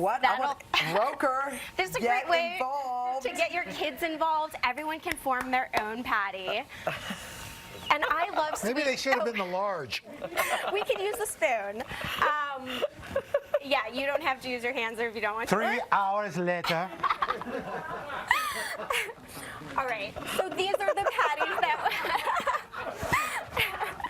we got it. Yeah, just okay. I'm gonna scoot over Okay. here. We're gonna throw. I'm so sorry. We're gonna throw our patties on a nice sizzling olive oil. Getting that char is really gonna help you with that meaty flavor. A little bit of crispy. About 3 minutes on each side. Okay. Let's try with some guacamole. Yeah. Hope Yes. if you want to make this, What you do you can want use me a to do? You want fork some gloves? to mash the avocado. Super simple. A little lime juice, and we're just gonna give it a little bit of salt. That's it? If you want to use store-bought guacamole, that's a great time No saver. judging. Okay, so mush. Mush. Mush, All right, mush. let's add over. We are making a mango thank you. salsa. This will make it like fresh and sweet Do you on have top. a tip for how to peel a mango? Because I it's just do. such a Look, pain. watch this. So we this are is gonna the surprise. score it. Look, watch. You can also buy diced mango if you do I do this not with want to Haley. deal. Oh, you do? Yes, watch. Amazing. 1, 2, 3, pop. Oh! And then you just shave it off, Yeah. and we are gonna mix Isn't that it good? I love that. Yeah. with some jalapeno, lime juice, and a little agave for This is extra your- sweetness. So this is the mango Go salsa. ahead and Mix toss it that together. up. Okay. Al, come on over here. Yeah. Let's Okay. build a burger. Build a burger. Build a burger. All right. You can go crazy however you like it. Okay. Use the toppings you like. We have some crispy tortilla strips to put on top, some avocado. The mango salsa will give it Goes a on little bit top. of spice. Okay. And no one's going to miss the meat with these. That's fantastic. Yeah, there's so many components. I think sometimes veggie burgers get a bad rap if they're kind of simple Yeah. or bland, but I like to pack in lots of flavor, and these are really easy to make. Wow. You can also make the patties ahead of time, keep them in your freezer, and just I wanna try a cook bite them of off. one. Yeah, Yeah, please. okay, then Dig in. sliders. Tell me what you guys think. Now, we also have some pesto parmesan sliders The pesto parm. made with pesto, cashew mozzarella, Oh. and then we have a holiday cashew nut roast. So it's like a meatloaf, but with no meat and a country isn't that gravy good? That's on top. fantastic. Really great. That's really good, Chloe, Chloe. thank you so much. Thank you, guys. Happy New Year. Delicious. To get these recipes, go to today.com/food.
First of all, Alex is glowing. What happened? Yeah, You are. look have gorgeous. Good hair, and you got good. Everything's happening. It's the hamburgers. Even we also want to just say that you're the host of Food Network's Supermarket Stakeout, and she's here with a decadent burger, and by decadent we mean a big baby, This a is big huge. burger. So wait, what are we doing here, Alex? What's first step? Well, I'm making a cheese sauce. Would you throw this Cheese in Parmesan sauce. I feel and a like little cheddar and what? Okay, I like your style. My tip was going to be add your cheese slowly so it doesn't clump. Oh, no, I love Alex, you. Alex. Go ahead, add that Slowly? parmesan nice and slowly, Nice, New York yeah. City style. Yes. Dump it in.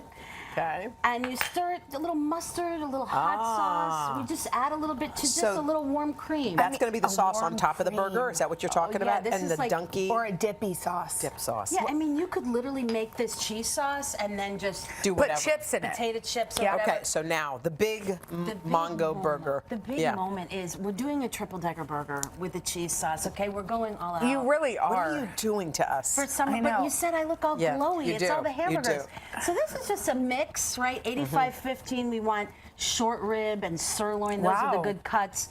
We form our burgers nice and thin for the triple decker. I like that Do you because like that there are idea? 3 burgers. Now, so. do you put anything in there other than You the ground just meat? keep it that? You know what? I'm glad you asked. People are always working their Yeah, burgers. yeah. It gets tough, the meat. Oh. Just make a little patty. Be gentle. But you don't want to add spices in there. You put them out. You put just salt and pepper at the plain meat end. with some salt and pepper. That's it. You're a classic. Yeah, exactly. And then we just drop them in a hot pan and you just get them cooking. Is there oil on that? Yeah, a little bit. No oil on the burgers themselves, but just pop them right in the pan like this, right? But what's in the pan? Just Oil. a little hot canola oil. Oh, okay. That's it. We keep it really simple. You could throw these on the grill.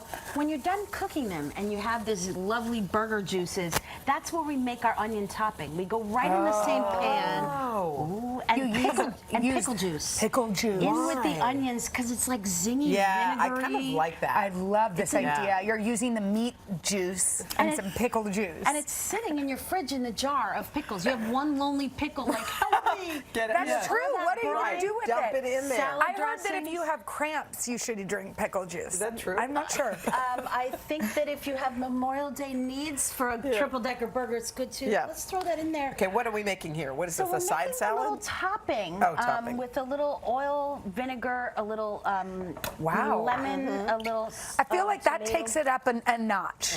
Well, here's my other little tip: is instead of doing slices that slide all around with the tomatoes, we cut them up so they don't fall out. Look, to as put much. a little beautiful salad on your hamburger. So, so you toast your bun. So you do, yeah, I toast my bun. Are you a toaster? Yes, of course I am. Yeah, let's toast it up. Sorry, Hoda. No, you know what? For a hot dog, however, I don't. Because you want that. I want that mushy New York style dog vibe. Okay, so here's the cheese sauce. So this is how we built a little Look of at those that. pickly onions, a little bit of that cheese sauce, and we just build. Right, that nice mix. And then another patty on top? Yeah, we do that. And then we cheese sauce. Please. 3 is Dr. This is- Cheese sauce. Yes, Okay, yes, who ma'am. is this is like humongo. This is America. Yes. This is Memorial Yes, Day. more, Yes. one more bun. Less is more. Oh, we gotta try them. Yeah, let's get it. Oops. It's a lot. Love it. Perfect. That I think 3 might be too many. Just saying. Yeah, no, you can. Now, go can you 2, put can ketchup go on 1. this, or you're not for that? You can totally put ketchup. I don't think mine has cheese sauce. I can't work. Oh, with it. that's yours. We're switching. Oops. Give me that. And then just a little potato salad to go with that. You could do 2 of these. Just clean and oil your grill and get it good and hot, and you will have great results. Keep it simple. So yummy.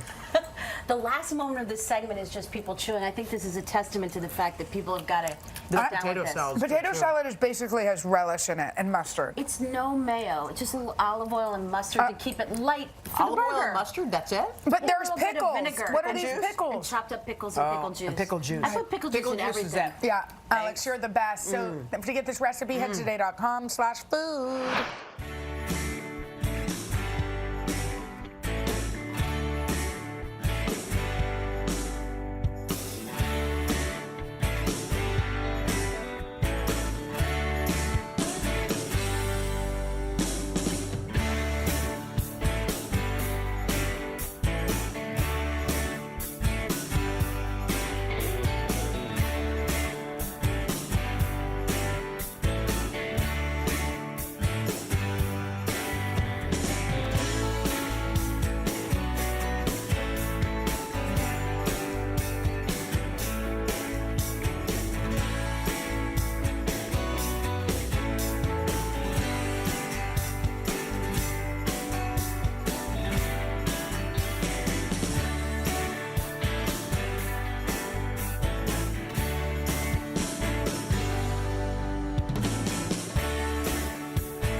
If you're celebrating a weekend or you just want a great barbecue during the week, I have got the menu for you. And it's all gonna come right out of your pantry and your fridge. I just have some pancetta on the stove, just bubbling away and cooking up. Now you could use ham if you wanted to. You could use bacon if you wanted to. I actually had the pancetta in the fridge. This is nice and crispy, and I wanted it this crispy because I'm putting it in my favorite can of baked beans. Here is the trick.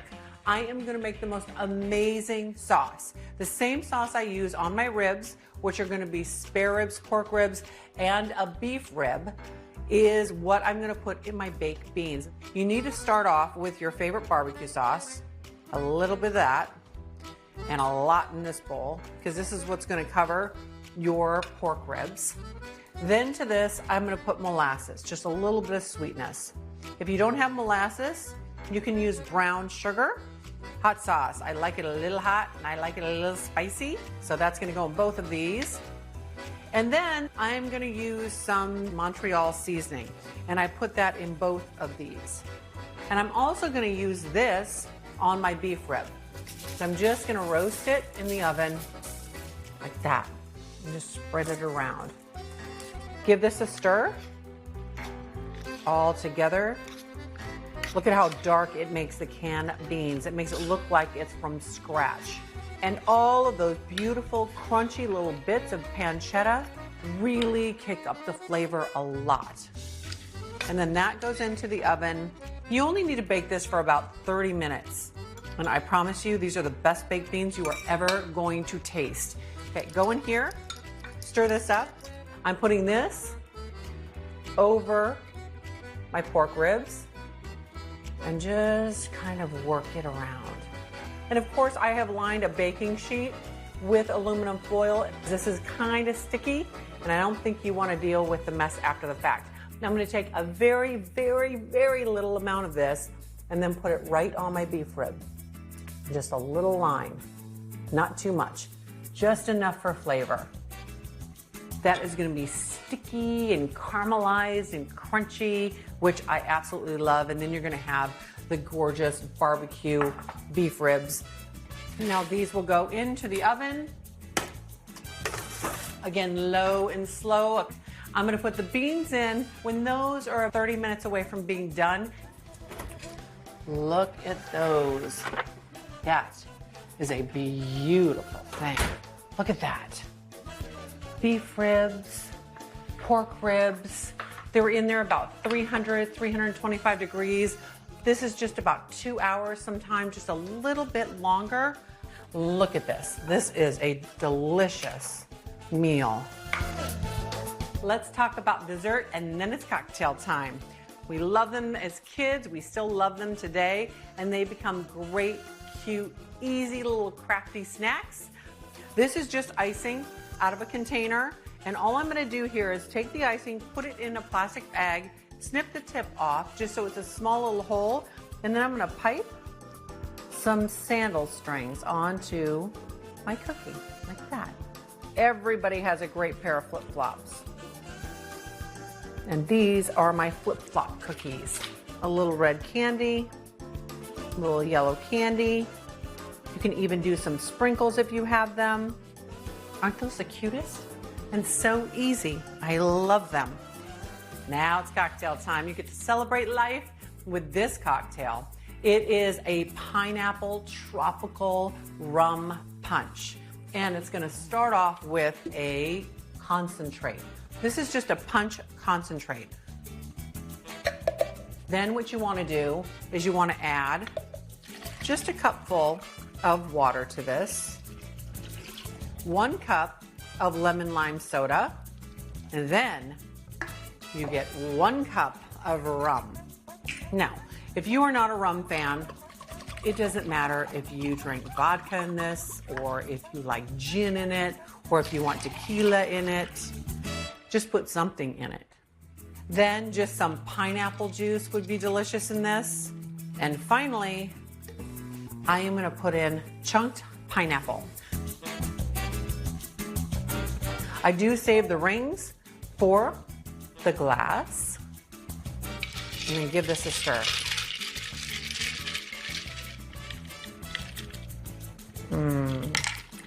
Pineapple tropical rum punch. Now, if you want to get down with your bad cocktail time self, cherries with the stems. And look at how pretty. That looks like a summer day. These are fantastic pantry perfect recipes and a pantry perfect party, right? Why not?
It's summer, so there's no reason not to get your grill on. And here to help us all out, we've got one of the kings of barbecue, Rodney Scott. He's a James Beard award-winning chef and pitmaster and co-owner of Rodney Scott's Whole Hog Barbecue restaurant in South Carolina and Alabama.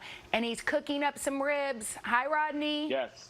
Good morning. How are you? I love your shirt, and I love some ribs. But I have to say, I'm intimidated by cooking them or grilling them. What makes a secret to a good rib? The secret to a good rib, you want to, sorry. No, that's okay. The secret to a good rib is you find a rib of your choice. In this particular situation, we have the spare rib. So our spare rib is one of the inexpensive cuts. And we have Rodney's Rib Rub. So follow me if you will. You would take your spare rib, once you've taken the membrane off, and you're going to sprinkle it. You just want to sprinkle it. I like it. Yeah, just a nice sprinkle. So how do you know when you've got enough rub on the ribs? When do you stop sprinkling? You will stop sprinkling around about 2 tablespoons, or when you got a nice generous coverage like such. Okay, cool. You don't want to leave too many bare spots. Once you do one side, you want to flip it over. You want to do the exact same thing. Again, you can see that the membrane has been removed. So how hot do we get that grill to put You that? want your grill at about 200 to about 250. You don't want to get too hot too fast. And another secret you want to always do with that is take this little flap. So that spot doesn't look like it didn't receive any love. Yeah, that's good. Let's give it all love. Let's give it all love. And once you get your slab all seasoned, you don't want to rub it. You don't want to put it in. Rodney's Rib Rub is very, very potent. You don't want to rub it all in, okay? So now you put that technology again. That's okay. We'll go one ear. Now you're gonna. Can you still hear me? You want to put that baby on the grill? I can hear you. I can hear you. Good. We already have one smoking for you. Oh, look at that.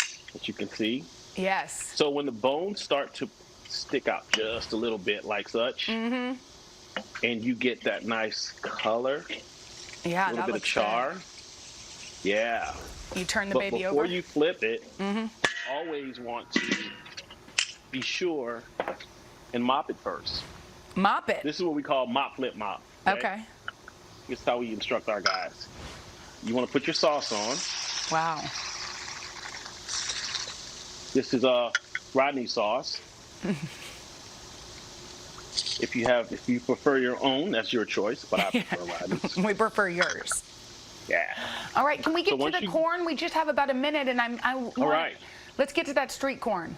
Our street corn has already been grilled a little bit. You want to take a little mayo. You want to make sure you got your mayo on there. Yum.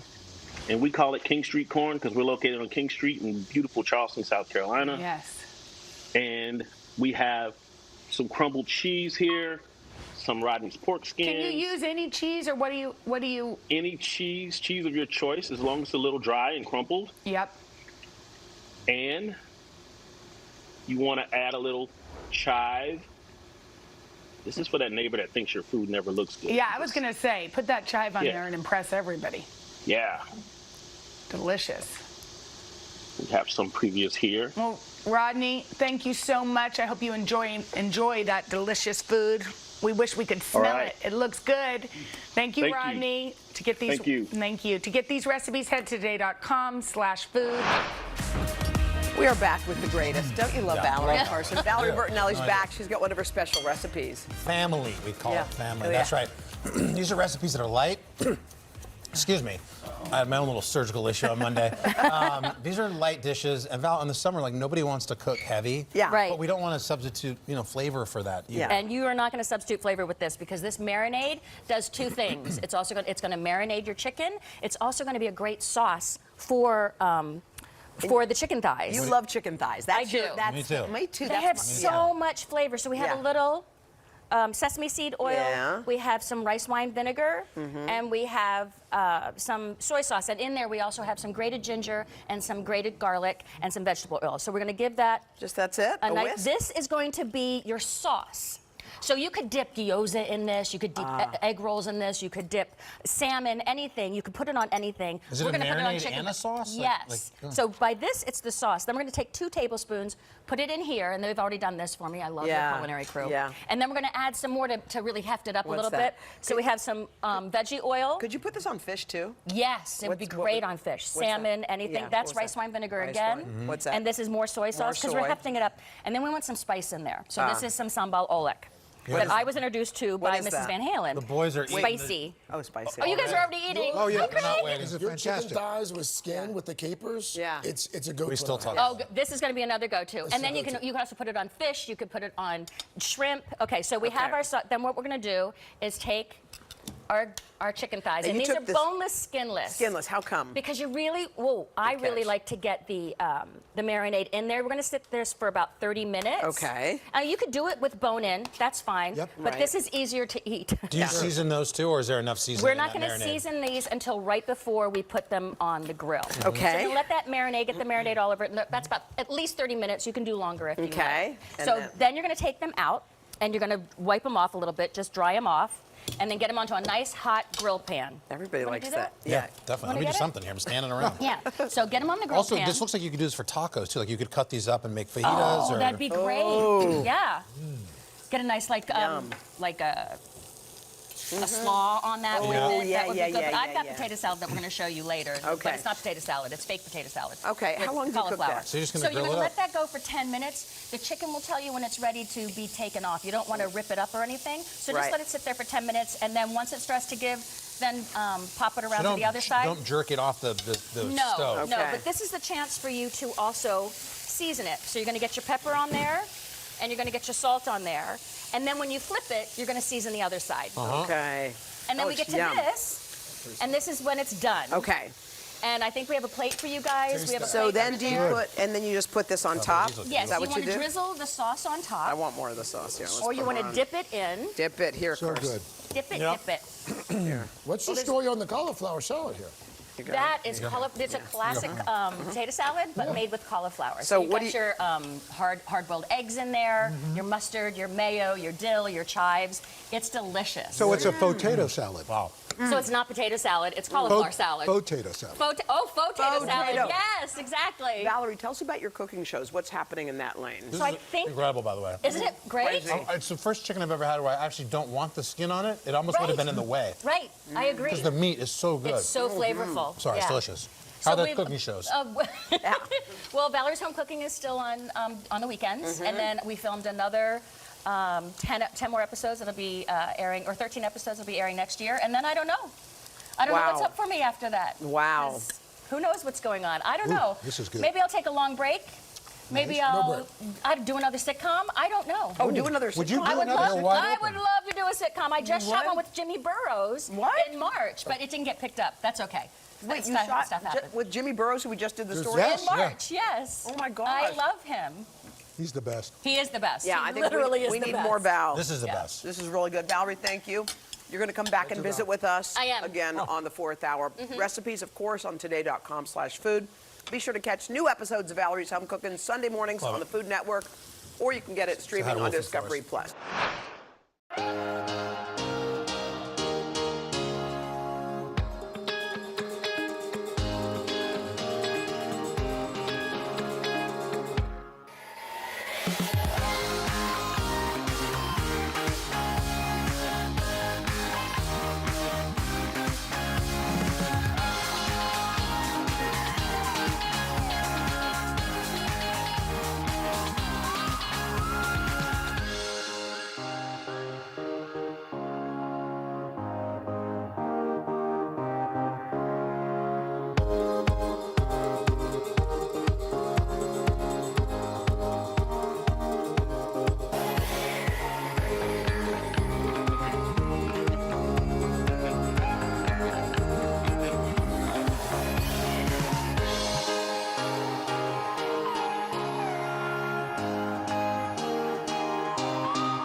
right, if making dinner is the dread of your daily routine, don't worry, we've got some help. Yeah, I need it. We called in our friend, today's show nutritionist Joy Bauer, for one of her delicious one-and-done meals, and she's got a pineapple chicken recipe. By the way, two beautiful things that belong together. All right, so what do you need? What ingredients, Joy, do we need for this recipe? Okay, guys, this is what you're having for dinner tonight. It really checks every box. So we need 1.5 pounds of either skinless chicken breast or thighs, 1 red onion, 1 red or yellow or orange bell pepper, 2 cups of fresh cubed pineapple, teriyaki sauce and honey. That's it. And I'm telling you, this is like the ultimate one and done. It's packed with nutrition. It's totally addictively delicious, and it comes together fast. Okay, so Joy, we all have that moment where we get a pineapple, we think it's ripe. We don't know. And it ain't. Nobody knows. So how do you know? The easiest way to know if a pineapple is ripe is really to give it a squeeze. You want it to be firm, but it should give a little bit. And then smell the bottom portion. You should get a sweet, fresh aroma. Sometimes it can be ripe, but you don't automatically get that sweet aroma. But if it doesn't have a pleasant aroma, it means it's probably overripe. But that's really the easiest way to know if you're buying the perfect pineapple. Okay, so we're starting with the chicken. Now what? Yes. So we have the bowl of chicken. All we're going to do is I have a red onion here. And I'm specifically using a red onion because you know from that vibrant color, the onion is packed with antioxidants, something specific called quercetin, which eases inflammation and also helps to tame seasonal allergies. Now I'm adding in a bell pepper, and the bell pepper is packed with vitamin C to support a healthy immune system. And the star of our show, fresh cubed pineapple, which brings more vitamin C to the table, but also a group of enzymes called bromelain, which helps to aid in digestion and also eases inflammation. So we have this right here. It couldn't be simpler. And now I'm telling you, for the easiest marinade in all of the land. We're taking a 1/2 cup of teriyaki sauce, bonus points if you could find a reduced sodium, and I'm mixing in just 1 tablespoon of honey.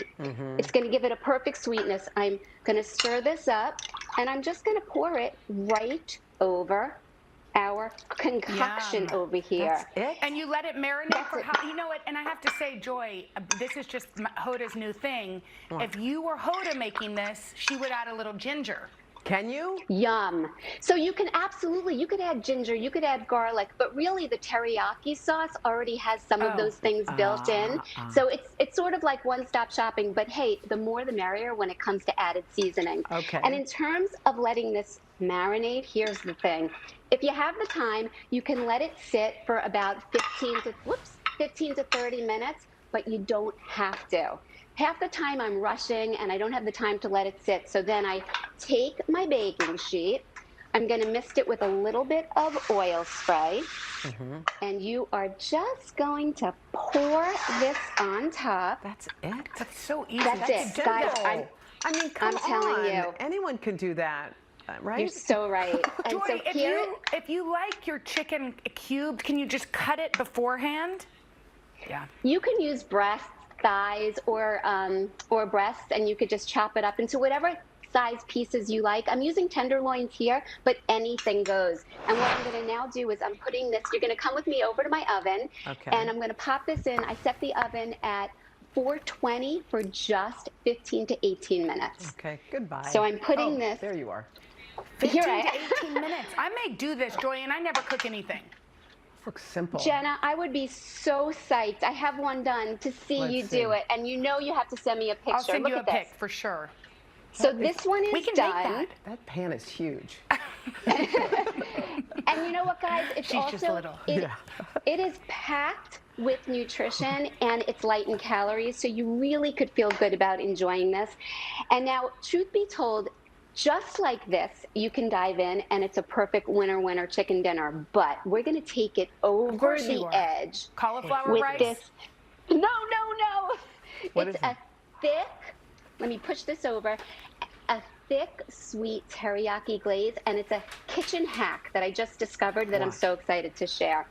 So in here, I just have 2 tablespoons of water. That's it. And I'm adding in a teaspoon of cornstarch. Now it could be arrowroot or cornstarch. This will be our thickener, and you just want to let it dissolve, right? We Get out just all have a those couple of lumps and seconds bumps. left. So how do we? Okay, so then we add in 1/4 cup of teriyaki sauce and 1 tablespoon of honey. And how's about you put that in the microwave for 1 to 2 minutes. Let me show you this. Look at this. And you and then I'm drizzle that over very quickly, because I got to go for the money shot here. I'm going to take this. This was our finished. We're going to drizzle this over the top. Show me the money. That's it. Okay. Oh, yeah. Joy, you've inspired. Joy, thank you so much for these recipes. Head to today.com/food. Thank you, Joy. It looks delicious.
We are back 8:51 with our series Today Table, sponsored by Walmart. Joining us this morning to share some of her favorite summer-inspired recipes, Erin French, chef, owner of the Lost Kitchen restaurant in Freedom, Maine, the star of the Lost Kitchen on Magnolia Network. Erin, clearly the table is all... Insane. Yeah. So delicious. So you've become quite the Today Show favorite pretty quickly. Hey, it's easy with fried chicken.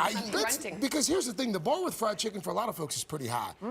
This looks amazing. So walk us through the first step. So the secret to this, this is a Fennel fried chicken, which is just a little bit of a different twist on things. So it starts with the brine, and that's the real secret. So a brine is just going to add flavor. It's going to keep it juicy. So we just brine this overnight. It's got some fennel seed. It's got some black pepper, some bay leaves, some sugar.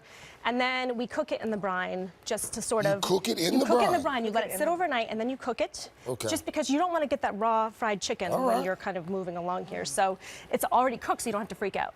So you've got this all flavorful and ready to go. And then all you have to do is dredge and fry it. So, Craig, if you just want to add in, this is some ground fennel. More you can just fennel, okay. Whisk it right in. All right. And that'll make it nice and flavorful. And this is just regular flour here? Regular flour. Okay. And then we're going to start to dredge. So. And you use the whole chicken? We use the whole chicken, so you can have your butcher break it down into about 8 to 10 pieces, and then you can just dredge it in the flour and the fennel, a little bit of buttermilk. Buttermilk. So we just keep adding flavors, you can see, and then we go down to this mixture, and this is just ground cornflakes. I just broke them up. That's it. I wondered if it was oats or something. It's so crunchy. That's the secret, and it's really cheap cornflakes. That's really the secret. Cheap cornflakes, a little bit of cornstarch, and a little bit of flour, and that's it. So it's nice and dredged, and then we can just drop it right in the fryer. If you don't have a fryer, you can put it in a Dutch oven with 375 degrees. And you make a really good point about not overcrowding the fryer. You never want to overcrowd the fryer because then you're bringing the temperature down. And if you want crispy fried chicken, you have to keep that temp up. So it comes out, look at it, it's perfect. And then so good. So good. It's so good. So- And It's light. This is the lightest fried chicken. so juicy. And what are you topping that with? I'm just sprinkling some fennel pollen on top the for a little fennel extra is like, flavor. I mean, that's the kicker. It's so good. And not overpowering. It's like a subtle little flavor throughout. What is it about the fennel, Aaron, that you like so much? I just like that little extra flavor. It's not just plain fried chicken, a little fennel, and it tastes kind of summery. Taste it. But then you add this other sauce, and this makes it even more delicious. It so does. I love rhubarb. I'm crazy about rhubarb. Okay. So rhubarb, a little sugar, a little vinegar, and then we add in some strawberries. So you have a goodness. strawberry rhubarb, sweet and sour, that goes with your fried chicken. And that's what you top it with. That's what you top it with. Oh my You gosh. could also put it on Some shortcake and make it dessert. Shortcake. It tastes so good. Edible flowers. And to go with your fried chicken? This is You delightful. got to finish with a lemonade. So this is just You a keep Thai talking, basil I'm gonna eat the lemonade. chicken. Thai basil lemonade. You just make a simple syrup, throw you gotta in get the that Thai sauce, basil. too. Get the sauce. I don't Get need the the sauce. sauce. Yeah, I don't that's what even you need it. think Try the until you sauce. taste the sauce. Wait, what is that base that you just put in there? Thai basil lemonade. That's what it is. Just top this in, and it's delicious, and It's it's just a little basil. bit different. Yes, basil. Aaron, this is, Ridiculous. this is. beyond. And lemonade my as mother's well. fried chicken is, wow. So this is on the menu at the restaurant? Because No, she's not watching. This is on the menu. This is not on the menu, but maybe it should be on the menu. should This is be. like- It this should be definitely be everyone's on the menu. wait, basil Before- lemonade. Who knew? Before we came on, I said, Aaron, you've got to open another restaurant in New what York did I City, say? maybe in Connecticut. And what was your response? No way. Oh, not no way. She said, and why did you, I think it's fascinating why you said no way. Because there's just no way. One restaurant I feel like is enough. I feel like I have 4 children right 50,000 now. requests a year. About And she's only open 50,000 for like 6 months. But what you said was, I'm in it for the love, not for the money. Aw. So that's another reason. Well, we to can go. taste the love. Yeah. Aaron French, thank you.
All right, this morning on Today Food, it's another edition of Grillin' and Chillin' with us, the Dailies. This is where Siri and I combined two of our greatest passions. It's not our children. It's cooking for you. It's music there, for though. me. Our kids are a close third, however. But that's neither here nor there. Should I start with my cocktail first? Yes, yes. This is called, what do we call it? The This red, is the red, white, and bourbon. We're just Yeah. going to get a little ice. We're going to take a healthy dose of bourbon. Just We're a gonna splash. take a little OJ, just a splash of OJ, a little lemon juice, a little lime juice, You're doing so good. a little bit of simple syrup. We're gonna mix it up. Craig Melvin is a big bourbon guy too, so you're gonna mix that up. Made you a mocktail, Jenna. Yes. We're gonna mix this. We're gonna pour it over some ice. And then I'm gonna top it with just a little bit of grapefruit soda. And then the cute star fruit. I wouldn't do the star fruit, but Oh, come on. sick as TV. It's 4th of July. There it is. Yeah. So what are we cooking? Okay, so next we're gonna do some hot dogs, and we like to soak our hot dogs in beer. Yeah. So first I'm gonna cut like little slits, kind of diagonally in the hot dogs. That's gonna let the beer really soak in, and it's gonna give the hot dogs a nice char when you grill them. So, put them in the beer. This is something that my mom did when I was growing up. Yeah. I've carried it over ever since. And Any it's beer, darker beer is usually a little bit better, but any beer will Person do. makes the best hot dogs, and I swear it's because of that. Now, next we're gonna grill up some toppings, and we're gonna make them in foil, cook them in foil on the grill. So it makes like clean up a breeze. Yep. So I've got onions, peppers, over here some mushrooms, bacon, garlic. All you have to do is drizzle with some olive oil. Woo! And salt and pepper. Hey, where's my red, white, and bourbon? Yeah, right here. Salt and pepper, and then I'll show you how to grill this up. Why don't you work on the dogs over there? This is a dog shot too, if you want to go Oh, ahead don't and do do that. Don't do that. Oh! I mean, the dog's like cooked, got the beer. Oh, that's delicious. So then How you're dare going you. to take the short sides and fold, and then the long sides and fold. And just make sure you have a little bit of space so that the veggies will vent. plop that on the grill. Like how easy? About 20 minutes. Johnny, get in here. So this is how the people ask, why do you cut the hot dog? Like, do the juices run out? It's not a burger where you lose the juices. These slits, as Siri said, they create a little bit of that char there. And I swear the beer gives it just a little bit of more of a ballpark plump feel to it. Don't you think? They get juicier. Dad used to slice the hot dogs. Yeah, you can. It's okay. You like it? It's a great dog. How's the What about bourbon a cocktail? This is fantastic. Why you been Here are the holding back? toppings. Yeah, exactly. And I like to add like cheese, jalapenos, avocado, whatever you want. But it makes it so easy to clean up afterwards. There you go. Yeah, it's fun to just put out a bunch of toppings and let everybody kind of pick We're whatever really they want. into like burger bars, hot dog bars, baked potato bars, anything where guests can assemble Any sort their of own bar, food. really. Regular bar. Okay, so this is super fun. We're gonna grill popcorn. And we do a lot of like popcorn over the stove at home. We've never done this. But this, that is not true. Okay, so we have a pie. We've never grilled popcorn. Popcorn. Fight. It's just, I can't fake the fun, dude. We've never grilled popcorn. I love the idea. How do we do it, Siri? Disposable pie pan. Yep. A little bit of veggie oil, like 3 tablespoons. Yep. And then you're just going to wrap it in foil again. We're all about This is a foil thing, cooking. okay. We're probably traveling. What's with the s'mores stuff? Does that so go now into we're going to popcorn? turn it into s'mores popcorn. Nice. Because grilled popcorn isn't Does enough. it really pop on the grill? Yes. So you just put it on the grill. No, we've never done it, but listen we're to hoping it does. And you want to take these and kind of shake it up a couple times on the grill, but it pops just like it would pop on the stove. I love the salty and sweet. Yeah. So then to make it s'mores popcorn, break up some graham crackers. This is like the easiest thing ever. We have some melted butter. Wow. Hershey's. The butter is key. We should make this for the kids. They would love That is a healthy amount of butter, too. I like that. Yeah, you got to have the butter. And then the marshmallows. Like, how fun is that? And a little bit of salt, because again, the salty sweet is like It's good my to favorite soak thing. this in beer, too, just a little bit to help pump up the popcorn a little bit. We'll just Yeah, toss there you this. go. Toss it. Toss it with your How beer. does it all taste, guys? It's so Is that good. good? Is that a good It's snack? fantastic. What are you doing for the 4th of July, Kristen? 4th of July, well, I'm going to be working. Okay. But then, watch the fireworks. You gonna watch fireworks? Watch the fireworks, for sure. And now I'm going to try and make this popcorn. Why not? You guys got plans? I mean, everybody's going to be grilling. By the way? And people always trying to overthink the barbecue. Like, what protein am I going to go with? I got to do something fancy. These hot dogs are just great. Burgers. I love the hot dogs. It's kind of simple. Hot dogs. It's just the way to Make go. a complex cocktail. And this is a strong funky drink. popcorn. Yeah. Especially for how we roll. Yeah, fair point. All right. Well, happy 4th of July, everybody. Siri, thank you. Cheers. You always class up the Thank you joint. for experimenting. Cheers. Cheers. Great to see you. And if you want these recipes, by all means, come on over to the house. We live on Long Island. Stop Chill and grill with us. Go to the website, today.com/food. To help us make a Fenway Frank, we are joined by Boston-bred celebrity chef and owner of Buttermilk and Bourbon, Jason Santos. Jason, I've got my kitchen set up, and I'm so excited to cook with you like this. I feel like I'm at the stadium as we speak. That's why so I've got my Red Sox gear on. So Great, representing. Absolutely, and we are starting with, I guess, the relish, right, for the hot dog? A Fenway Frank is like super traditional, old school. Everybody loves them. It's a beef hot dog and a split top bun, some mustard, some onion, and a great pickle relish on top. Okay, so let's get started on the relish. All right, so I have a cucumber here. We're gonna cut it in half. So we'll just scoop out the seeds here, and then I'm gonna small dice it. So when you're done, you have this kind of clear little boat, because the seeds get real watery. We don't want to water down the brine that we're gonna make. Okay, small dice. And then to my right here, I have a pot. So it's just some vinegar, some sugar, and some salt. And that's sort of like a basic pickle brine. Apple cider vinegar. Yep, apple cider vinegar. Okay. Sugar, salt. Salt. Ready? Sugar. So, and then we have celery seed and a little mustard seed. And that's going to sort of give it that flavor that everybody loves. So all we're going to do is we're going to just bring that to a boil. And once that's to a boil, we're just going to add the vegetables to it. So cucumbers we're going to add right to our pot. Okay. I have poblano pepper here. So a little different than bell pepper. It's just a touch of heat. It's going to really add that great wow factor to it. And then some red bell pepper. So this comes to a boil. We simmer it 5 minutes, give or take. We just want to take the rawness out. And then once that's done, we just basically will take it off the heat, let it cool down. So once you have your relish, we're going to steam the hot dog. So you steam your bun 30 seconds. You can actually wrap it in a wet paper towel, throw it in the microwave for 10, 15 seconds. You get the same result. Got hot dogs here and steam them. You're going to cook that 5 minutes tops. Again, we just want to warm it through. The most important thing that we're doing here is we're not overthinking anything. It's just a hot dog, and we're just going to make it delicious. We'll just take our hot dog, and we're going to add it right to our bun. Beautiful split top Boston, some ballpark yellow mustard, some diced onion, and then you take that beautiful relish that we already chilled. Oh, this looks delicious. It's just a super simple dish, but the fact that we made the relish homemade really helps cut the fat of the hot dog, the spicy mustard, little touch of the onion. It's like sitting in Fenway Park. You sit back, you watch the Boston beat the Yankees, and you just eat a hot dog. Cheers to that. It's so good. It's so good. All right, so the next hot dog you're going to show us sounds so fancy, but you say it's actually pretty simple. It's super simple. My wife is Vietnamese. We eat tons of banh mi, and they always use some sort of cured pork product or meat. So we're going to swap it with the hot dog, and it's super refreshing. Very simple. Just have like some crusty French bread or baguette. And I like to pull some of the guts out of the bread. It just adds for a little bit more toppings. So we're going to just take some mayonnaise and just kind of smear it all inside.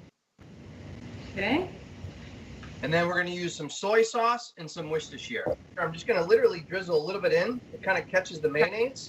We take our hot dog. I like to personally either grill or griddle my hot dog. Same thing, about 5 minutes. Take our beautiful griddled hot dog. Awesome. Right in the bun. And then now we're just going to start putting the toppings. So we have these pickled vegetables that I made earlier. It's daikon, radish, a little bit of carrots, some rice wine vinegar, some sugar. So you don't put that vegetable right on top. Okay. Okay.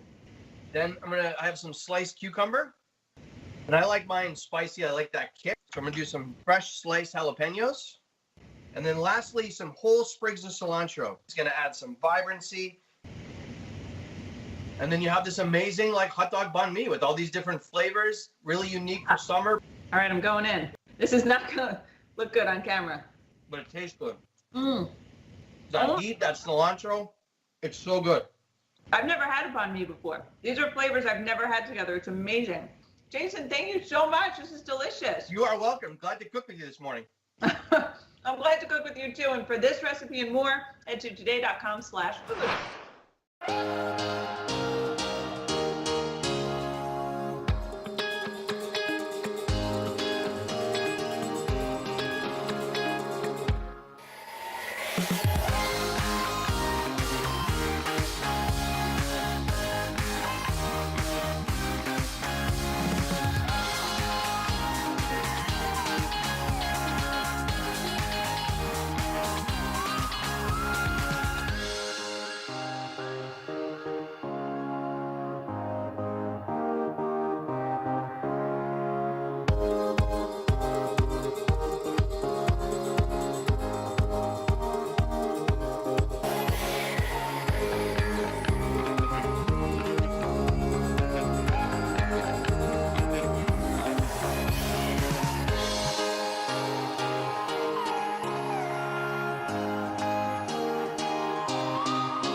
So what are we waiting for? Let's get this party started. And just because the weather is heating up doesn't mean you have to. We've got some no heat, no cook entertaining ideas from food and lifestyle expert Alejandra Ramos. Hi.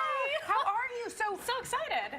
We promised Robin a beverage or two. Okay, yeah, I brought a drink over there. So yeah. Okay. Okay. Tell us what we have. All right. So frosé all day. So this is watermelon frosé. Nice. So you puree watermelon with frozen watermelon, a little bit of Campari adds a little. Can I try special. one? I would love for you to try one. Yes. So that one's super fun. It's really fresh and cool for a summer party. party. Can you do this without the alcohol? You can absolutely do it with an alcohol. You can Is it good? Oh my God, it's so good. You can do like a non-alcoholic drink with that too, so you can enjoy. Yes.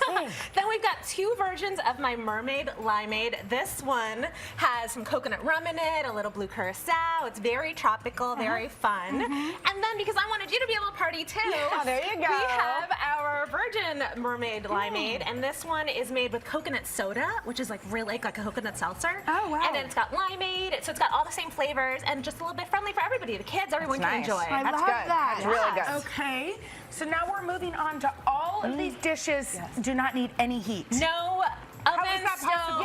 no grill, no microwave, nothing. That's great. Yeah. All right, so here's what we do. This is the no-cook menu. We're going to start off with some no-cook couscous. Which I didn't even think was possible. I know, I didn't until recently, and now that I know about it, I'm obsessed. It's changed your So life. the thing about couscous is it's actually, some people think it's a grain, but it's actually a tiny pasta. It's made from semolina. A pasta? A tiny I always pasta. thought it was a grain.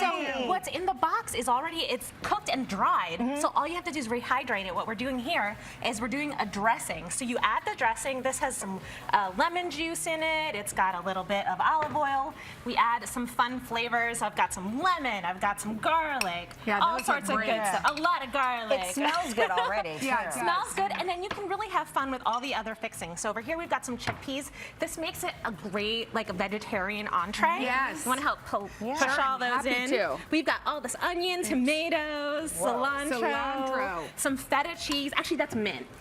Some feta cheese. So it's got kind of like a Greek salad sort of flavor, but honestly, you guys can see, see how it's starting to absorb that dressing? Pop this in the fridge for like an hour or 2. It absorbs the dressing. You can even make it the day before, and it's ready. It's good to go. This is a This is what it looks like. salad. How gorgeous is that? Yes. Don't you guys have forks over here? I know. We need some more tasting. Well, these you can kind of grab and go. So these are chicken Caesar salad tacos. May I? Yes, you please can. do. I didn't have breakfast. I love when people eat my food. So these, you get that rotisserie chicken from the grocery store, toss it with some greens, your favorite salad dressing. So easy. The taco shell makes it crunchy and perfect for a party. Not messy at all, right? And this is a roast beef, but so these are my like little, it's like a twist on doing a little skirt steak sandwich. Instead we're using roast beef. One of my absolute favorite kind of tips at the grocery store.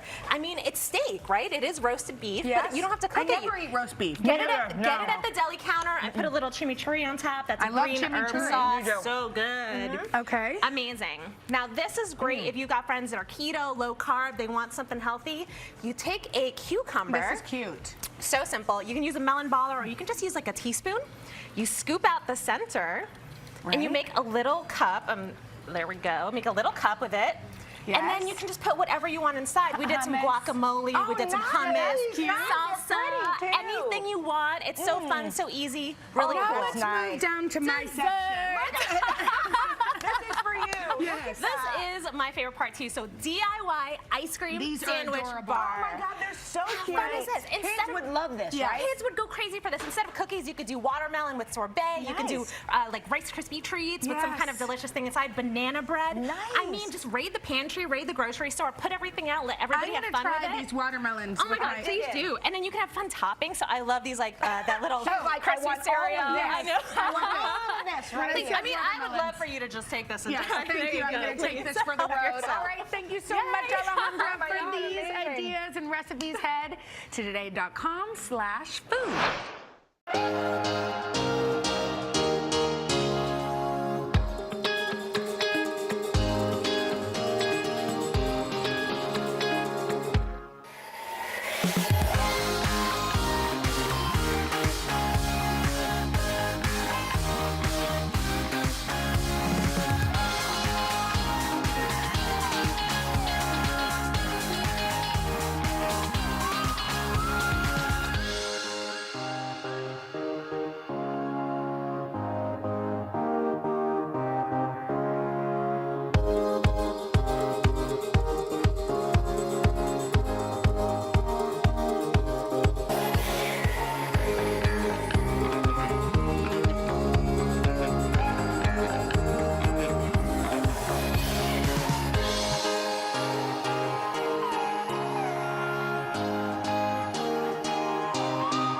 Okay, we are back with Today Food and our good friend, Wolf's mother, Valerie Bertinelli, who always delivers great recipes, and they're chocked full of flavor, but we just like having Val on. Yeah, we do. She always makes us smile. Valerie Bertinelli is, she's also there to help when things aren't going as planned in the kitchen. Take a look at her experience with Hoda on an upcoming episode of Valerie's Home Cooking.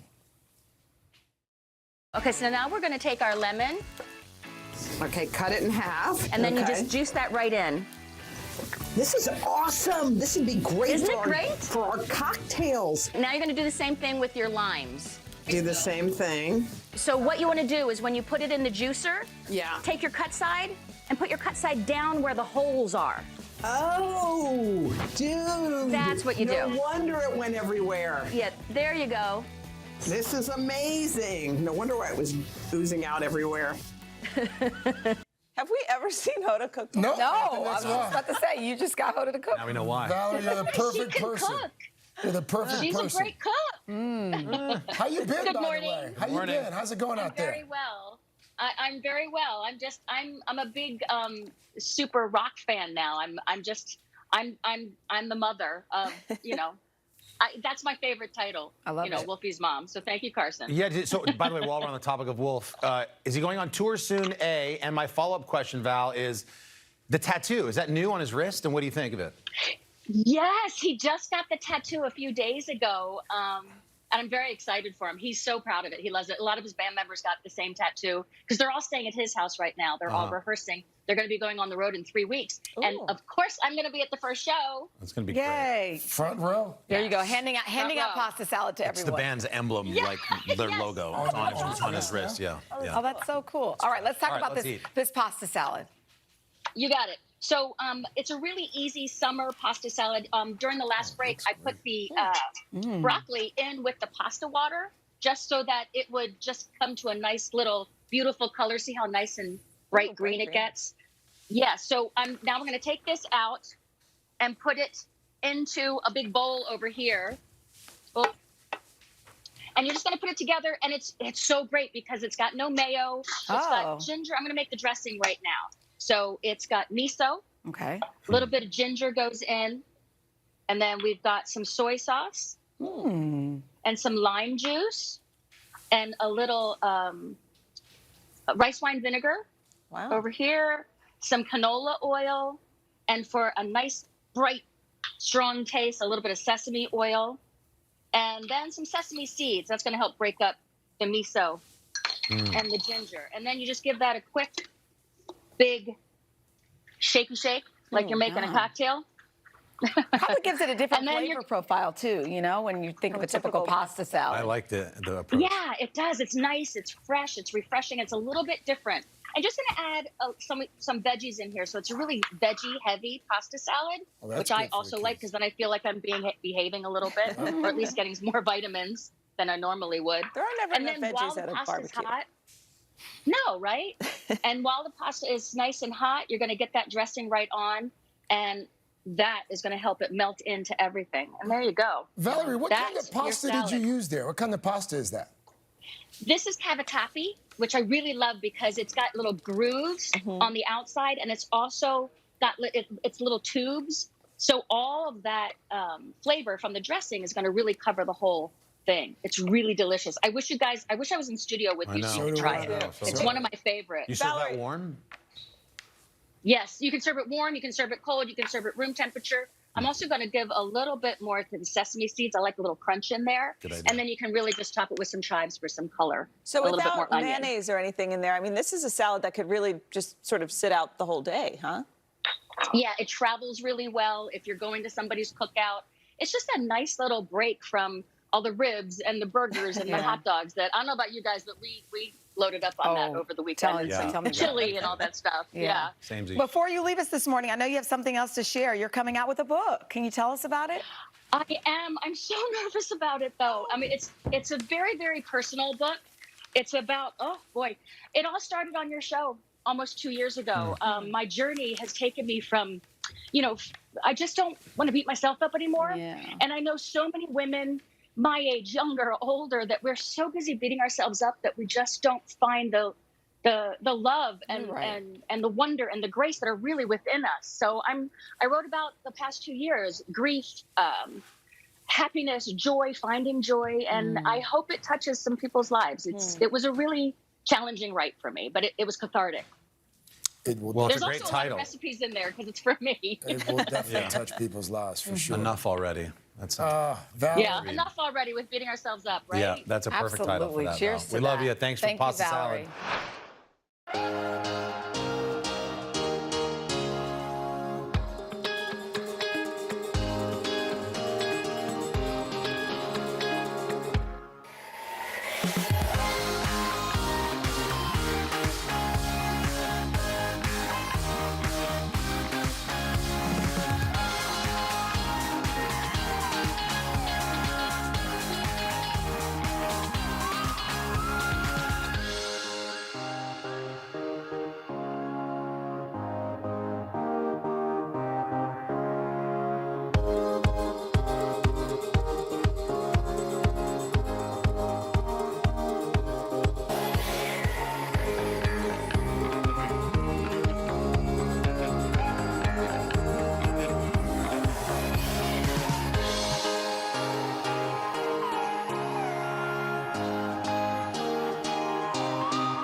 We have 2 refreshing recipes to beat the heat. So today, nutritionist Joy Bauer is going to make us a simple summer salad and a cold treat for the grown-ups. Joy, we say it every time, wish you were here, but good morning. What have you got today?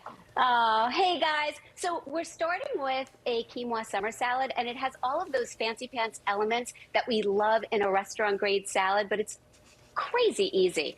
So the dressing goes first. This is extra virgin olive oil, a little bit of lemon juice. I'm adding in red wine vinegar, but really you could do apple cider vinegar or champagne vinegar, any vinegar that you have on hand. You whisk this together. Okay. And while I was making the salad, I went ahead and I cooked my quinoa and I let it cool. Now, the quinoa is the star of the show. This is a nutrient-packed seed, and it's got a lot of protein in it. And it cooks up just like rice. 15 minutes to make this quinoa, guys. That's it. You could boil. Could you mix farro instead of quinoa, or does it matter? Harry, I tried it with farro, and it works beautifully. And so the key is you want to start with 1 cup dry, which yields about 3 cups cooked. Okay. Next, we add in some chopped tomatoes. I have here, this is an English cucumber that I chopped up because it doesn't have that many seeds, so it works beautifully. And for some creamy crunch, pistachios. Oh, wow. And so we mix this together, and you get it all sort of like marinated in that yummy dressing that we made. Yeah, so fresh. And then comes our greens. We have arugula, we have basil and mint. And really, you know, Harry, I always tell them, you're the boss of your sauce. You can use any kind of herb that you want. And then I think I'm going to make that my life mantra. You're the boss of your sauce. Once this is all mixed up, the only last thing that you do here is some shaved parm. And it could also be, yes, and it could be feta as well. This is on repeat now. You've got to try it, Janelle. You're going to love this. So with all, I feel like herbs are going out of control in people's little garden pots in now, the gardens. So it's such a good way to use them up. Yeah. Right. Yum. Look at this. I love that mint working in there too, right? Yeah. That just is a game changer. Oh, look at that. Every single bite is packed with nourishing deliciousness. Right, This so is what's really, for really dessert good. there, boss? Oh, boy. Okay. We're going to get the party started. We are making sangria pops. Okay. These are juice. I did. Yeah, Harry got so excited that he brought some for us. This is my favorite color. They're juicy, they're fruity, and they are gently boozy. And guys, if you could imagine, they're 25 calories a pop. So you could have 2, 3, 4. 25 calories? Yes. Oh my gosh, this is so good. It's good. So I'm adding in 1 cup of wine. I'm using red wine, but really any wine that you have opened works. 1 cup of fruit juice. You mix this up. What kind of fruit juice is that? Just fruit? Any 100% fruit juice. I think that it works best if it's either with a grape juice, a cranberry juice, or an apple juice, or any of those blends. But you do want to look for 100% fruit juice without any added sugar. Okay. Then this goes into your ice pop molds, and I have all this fruit over here, and you're just going to drop the fruit in. What I like to use are little bitty fruits. So I'll slice purple grapes in half, and I drop those in. And then I also have sliced strawberries and blueberries. And for people that don't have an ice pop mold, you could also make them in little Dixie cups like this, little paper cups. And what you do is you fill up the cup, you add your fruit, you put some tin foil on. I like to stash it in the freezer and let it sort of get semi-solid, and then you take your popsicle. Whoops! Oh my God! Look, I'm making a mess over here. Man, would you like to marry me? So Joy, then, we're having these. Let me show you this. It's the rave, right? It is a rave. First of all, these pop things are amazing too. Look at that.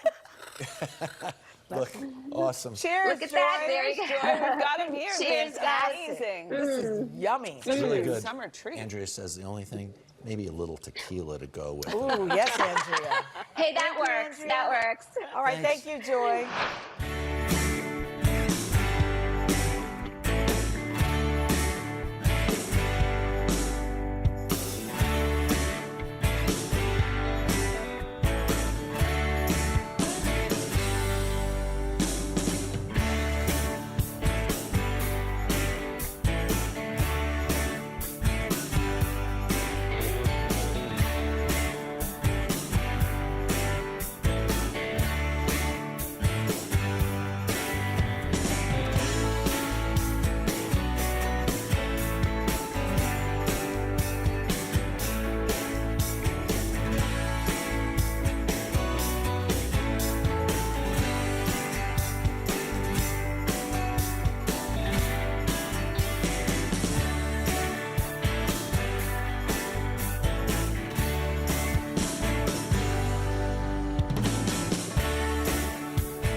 Just ask your kids, they'll tell you no 4th of July menu is complete without dessert. Or ask me.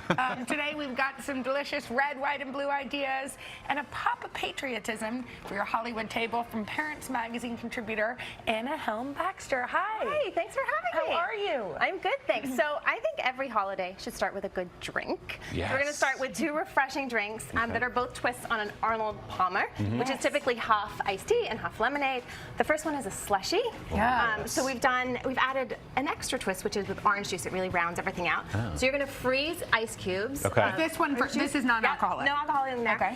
And you're going to just throw these ice cubes that you've made with the iced tea, the lemonade, and the orange juice into a blender. And if you want a fun twist, this is pineapple stars. Oh, that's Put cool. out and frozen, a little cocktail stir. So you freeze the ingredients into different ice trays and then put it into a blender, blend them up. and you got a nice little slushie. Okay, so then this one, I don't know about you, but lemonade is one of those things. The first 2 sips are great, and then it's too sweet, and then your ice melts, it's all wilted down. Okay, so we've done unsweetened iced tea ice cubes. Okay. And these go in, and you're going to top it off with lemonade, and that way, when the ice cubes melt, it's just going to cut through the sweetness without watering it down. It sort of makes an Arnold Palmer eventually once it melts. Not Right. yet. Oh, that's smart. So we're just But if you're outside for 5 minutes, it will be. Right. Yeah, and then if you want to add a little tip hole to this, Willie, I'll let you do the honors here with a little vodka. Is that Goes vodka? really great. Yeah, that one's for you. You know what the Arnold Palmer becomes? A John Daly, they call There that. you go. Is that what Arnold Palmer with a little booze in it. Yeah. Cheers. Thank you. Okay, so I really love to make my guests work a little bit for their treats. Yes, why not? Yeah, absolutely. So this is a watermelon dessert pizza, which is essentially just a really creative fruit salad, right? That's what it is. I like to use a baby watermelon because I find that it slices easier than the big kahunas. And we're just going to put some cream on the top. Okay. And then this is where you get your guests involved. It's like it's a do-it-yourself. And you can DIY. really go creative with the toppings. Chocolate chips are great here. We've got toasted coconut and berries. Empty out your pantry with all those little little extra bits. of goodies. Also, that's an easy eat too. You just grab that little Totally slice easy. and hit it. And you know what? You can freeze watermelon too. Yes. Freeze Also watermelon very for a good. delicious treat. I like where you're going Oh, I with love that. an ice cream sandwich. Me Okay. too. I love an ice cream sandwich. Yes. They were So- always my go-to I as a love 'em. kid. In An fact, ice cream cake is a lot of work. So Yes? we're taking a Uh-oh. major shortcut here, and we're using ice cream sandwiches. Okay. These are layered with whipped cream and a raspberry puree filling. You could totally cut a corner and use Look a at this frozen whipped ice cream topping. cake. Yeah. That's genius. Oh my gosh. So, Jenna, I feel like you're sending me good piping vibes here. So do you want to try this? I don't know. I don't know where that's coming from. This is a fancy way. You're going to squeeze down there. There you go. Okay. And let go. Oh, that's good. that's cute. Nice, Jenna. And this is just like a fancy little Look touch. at you. Yes, I can do this. Perfect Nice little touch. rosettes. Okay. Oh, this is so great. So what are you putting the sandwiches on top of? So this is a cream and raspberry puree. Oh, if you want to okay. cut a corner, you could do frozen whipped topping, would also Okay. work there. Yeah. And then you get these beautiful layered Oh, slices. that's beautiful. Just freeze And it up this for a is an while. ice cream sandwich cake. Ice cream sandwich cake. Okay, I love it. We're gonna eat Yum. while we Okay. to go Yes. move on to the next. I don't usually like to mess with a classic, but this one's too good not to share. So this is a s'mores mess. So in the bowl we have whipped cream with Greek yogurt, and then we're going to add all of the toppings that you would put in a classic s'more. So we've got some chocolate chips, mini marshmallows, everything without the campfire, and some graham crackers. This all gets mixed together. I love Wait, to add a this little is chocolate so sauce. cute. Yep.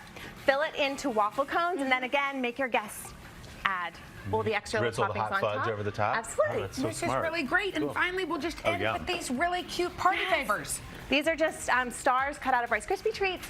A nice little sparkler without the fire. Thank you Brilliant. so much. These were great ideas and delicious. To get the recipes, go to today.com/food.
Today, contributor Elizabeth Heiskell joins us now from her home kitchen. I'd love to be there. Hey, good morning. Good morning to you. Hey, how are y'all? I'm doing great. I have to tell you, when we talk about the State Fair, some of the best memories of my life, the Kansas State Fair. So Have you ever going down that midway and you've got all those incredible trailers with all that fried food, honey? I mean, if it ain't fried, we don't want it There when she we're at the is. State Fair. And so that's what we're going to start with today.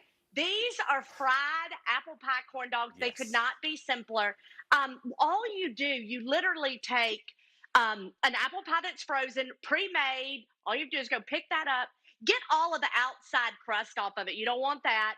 And now we just have this frozen center. We're going to wrap it in a pastry dough, and you can buy that at the grocery store as well. It comes in just like one of those rolls. And then we're just going to kind of fashion this. It's supposed to look like a corn dog. So you want to kind of go ahead and cut it, mold it, and then we're going in that oil. Wow. So the good news is that when you're frying, you want it to be about 350 degrees. Take a little piece of dough to test it.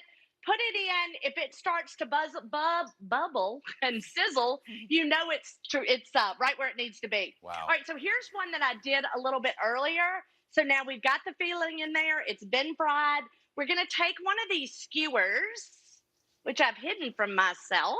Okay. There we go. We're going to stick that in the bottom of this. a little bit of powdered sugar. You could do some caramel sauce on top of this. Absolutely unbelievable. And then look, so I'm going to cut this just so you can see. Oh, come on. Hello. Elizabeth. Have you ever in your life, I mean, that is the easiest thing in the world. Now, we could not have a fair without a blueberry pie. I mean, the pie contest is, is so iconic. This one has balsamic that I've already added in here, a little bit of cornstarch, and we've beaten up a few of these blueberries with the back of this wooden spoon. Now we're going to add our cinnamon. We're adding some sugar. Just a little. We have vanilla. We also have some honey, which is going to be incredible. So we've got that sort of acidic balsamic. We've got that nice honey, a little bit of salt, and then I'm adding a little bit of black pepper. And you won't, yes, it will be that thing that you kind of go, wait, what is that? Like, what is that? You won't be able to put your finger on it, but you will certainly know it's there. Here are the rest of our blueberries. We're going to add that wonderful cornstarch, balsamic honey mixture to it. And then we'll mix it up just a bit. And then this is going to go right into our dough. Now, the recipe, which you'll see at todayshowfood.com, for that pastry dough is super simple. We used a food processor. So you put all of your ingredients in it, whiz it around. Once it forms a ball, you just put it in the fridge, let it sit for a little bit, and then we're going to roll it out. Look at there. I mean, can y'all see that? Wow. Look at those blueberries. I mean, and this is the season. This is the end of the fruit season. We're going to be working into fall apples and all of that pretty soon.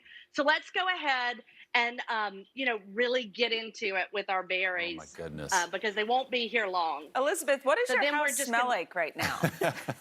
Oh, honey, it smells like 4 dogs. No, I'm kidding. It smells... You want the honest answer? No, it smells absolutely incredible. I'm telling you, there's nothing like this. And, I think people are taking time now to do some baking. So seriously, try, something like this. I was really sad. I've always wanted to enter a pie at the state fair, and this was going to be my year. I was going to enter this, and so I know. So I just decided to have the contest by myself. There you go. And Thank guess you for what? sharing. Guess what? Yes. I won. You I won. I judged it. I won. Congratulations. Blue ribbon. Yes, I know. Isn't that fantastic? You're at the dollar store. Here That's we go. for me. I think you took first It's and a second with those two. That's amazing. Elizabeth, And honorable mention. it's yes. always a pleasure. Thank you, Elizabeth. Hotty toddy. Y'all take care. Woo! There we go, Willie. There we go. There you go. Hotty, hotty, To baby. get these recipes, go to today.com/food. Joy Bauer is here to show us how to sneak superfoods into 3 sweet summer treats. Somehow you did it, and I can't wait to eat it all. So the first superfood is the raspberry, and I love raspberries because they're one of the highest fiber fruits in town. I didn't know that. 8 grams of fiber per 1 cup. That's a huge amount. So fiber aids in digestion, it keeps you feeling full, and it also enhances heart health. And interestingly enough, the plant compounds within raspberries also can boost memory. Nice. So what we're going to do is we're going to make a no-bake dessert pizza. Look at this beauty. So pretty. So all we do is we start with our watermelon. You slice it just like that. You make 4 different quarters. Easy enough. I'm going to add on a little bit of yogurt and Nice, Dylan. just Greek yogurt? Put on some toasted just put on pecans and of course I dark went right for chocolate the chips. chocolate. It needs some chocolate chips. Yes. It's a dessert, and this is some toasted coconut. Nice. And so it's so fun. It's really easy to do, and you could really put on whatever toppings you want. Let's put on a little. If you have friends over and you present that, how cool is that? They think you I know, are it's so really clever, and it's very simple and this looks delicious. like my jam. What is this? So the next superfood is a peach. Okay. Peaches are great. They are juicy. They're refreshing. They scream summer, and they're more than 85% water, which means they're super hydrating. They also have plant compounds that have been shown in some small studies to reduce the occurrence of breast cancer. Really? Yeah. So we Really? have to keep on top of that. Thank you. What are we going to make with a peach? We I are hope going to a peach make cobbler. a southern peach crumble. How do you make a healthy peach cobbler? And I just did 'cause it's it. crumble. There's way less sugar. So Okay, here, okay. I skipped a step, and I'm actually using frozen sliced peaches, and I mix it with some vanilla doesn't taste extract, a healthy at little all. bit It is. Really? I do add a little bit of maple syrup in here, but not too much. And I think all the other flavors, the peaches are what's shining through. Right. This went in the oven for about 30 minutes, and then you have the crumble. The crumble is ground flax seeds. No way. And it's almond flour and oats, so it's gluten-free, and it's actually vegan as well. And then you just pop this in the oven, and you get a delicious southern And the peaches peach are crumble. so sweet this time of year that Exactly. you don't need that extra and you sugar. can use the frozen peaches in the winter as well. This yes. is amazing, Delicious. Joy. Okay, we have one So minute left. this you're going to love. Is this a milkshake? This is all about lime. Okay. Lime is great. It's packed with vitamin C, which is wonderful for the complexion. It also helps to increase plant-based iron, which is important because a lot of people are eating vegan meals right now. Right. So what do you do when you have a key lime? You make key lime pie milkshake. Never heard of it. That sounds amazing. So it with no added sugar. Right. So what we have here is almond milk with dates. Dates are going to puree and give it a nice natural sweetness, and we have vanilla extract and some ice cubes. Okay. And then we're going to add a little secret ingredient. No, we're not even gonna. We're gonna fake it. You can take this off. We're gonna add cauliflower. We're gonna add lime zest and lime juice, and then we're gonna garnish it with. Blender have a child lock on it. I know. Okay, You wait. just put Here we go. cauliflower in my smoothie. Here we go. There. Are we You're not ready? gonna taste it. Try Taste it. that thing. Really? This is lime juice. Lots of vitamin C. Is that good? Wow, that's refreshing. I like it. It's that's thick delicious. and it's creamy This and woman it's just good put for you. cauliflower in a drink. I would. Cheers. Who even thinks of doing that? I That's do. wonderful. Joy, thank you so much for these You got recipes. it. Go to today.com/food.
Without ice cold sweets to cool you off in the sizzling heat.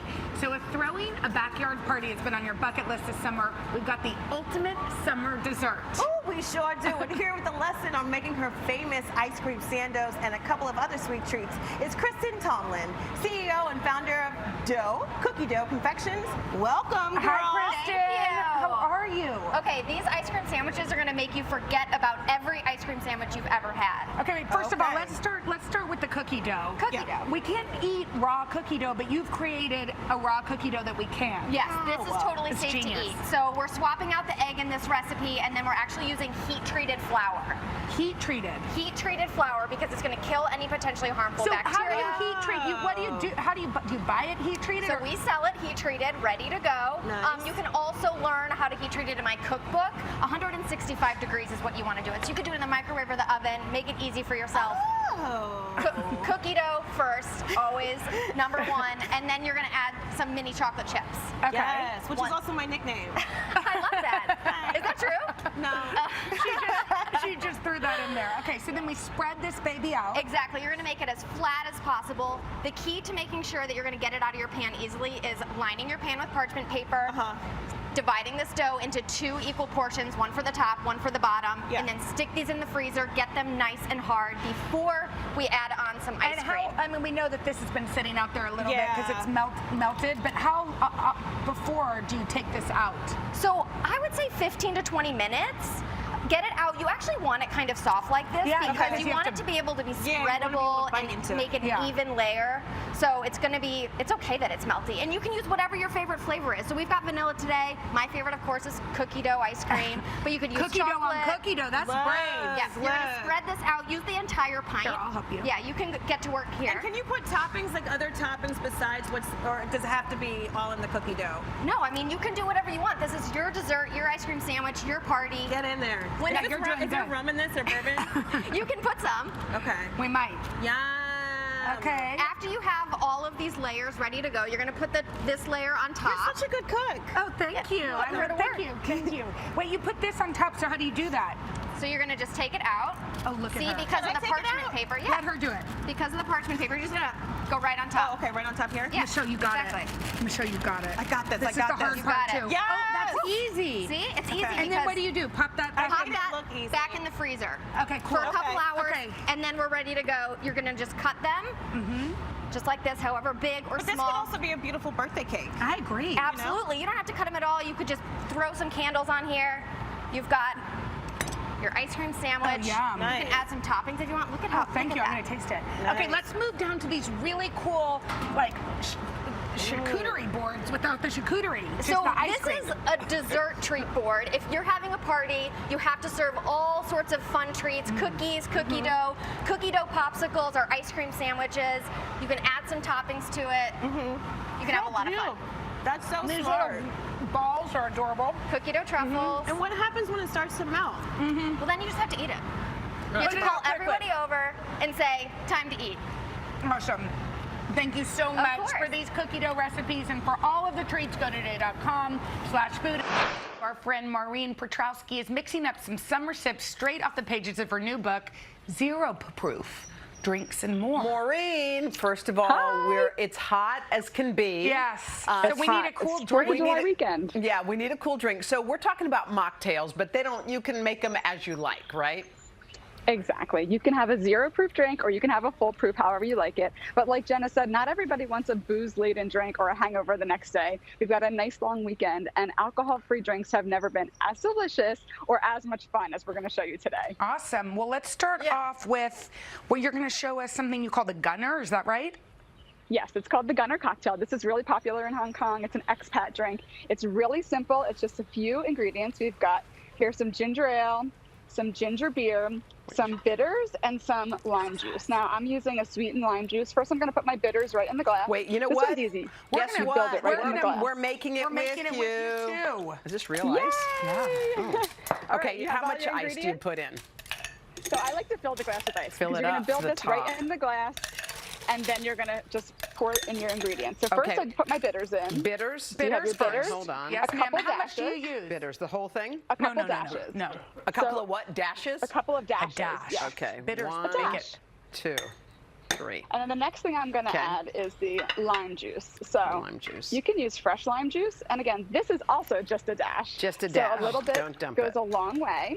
And then we're going to add half ginger ale and half ginger beer. Half ginger ale and half ginger beer. Half ginger beer. Now, And Maureen, if you want, if you wanted to add alcohol, what would you put in this?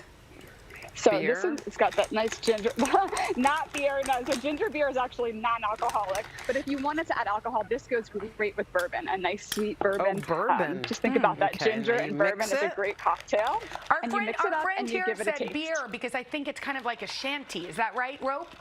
No? Well, a shandy is a beer that's mixed with fruit usually. Yeah. So this is using ginger We beer, know which is nothing. actually Okay. just, yeah, ginger beer is ginger ale without the sugar, basically. is it? It's a little bit more gingery, if you would.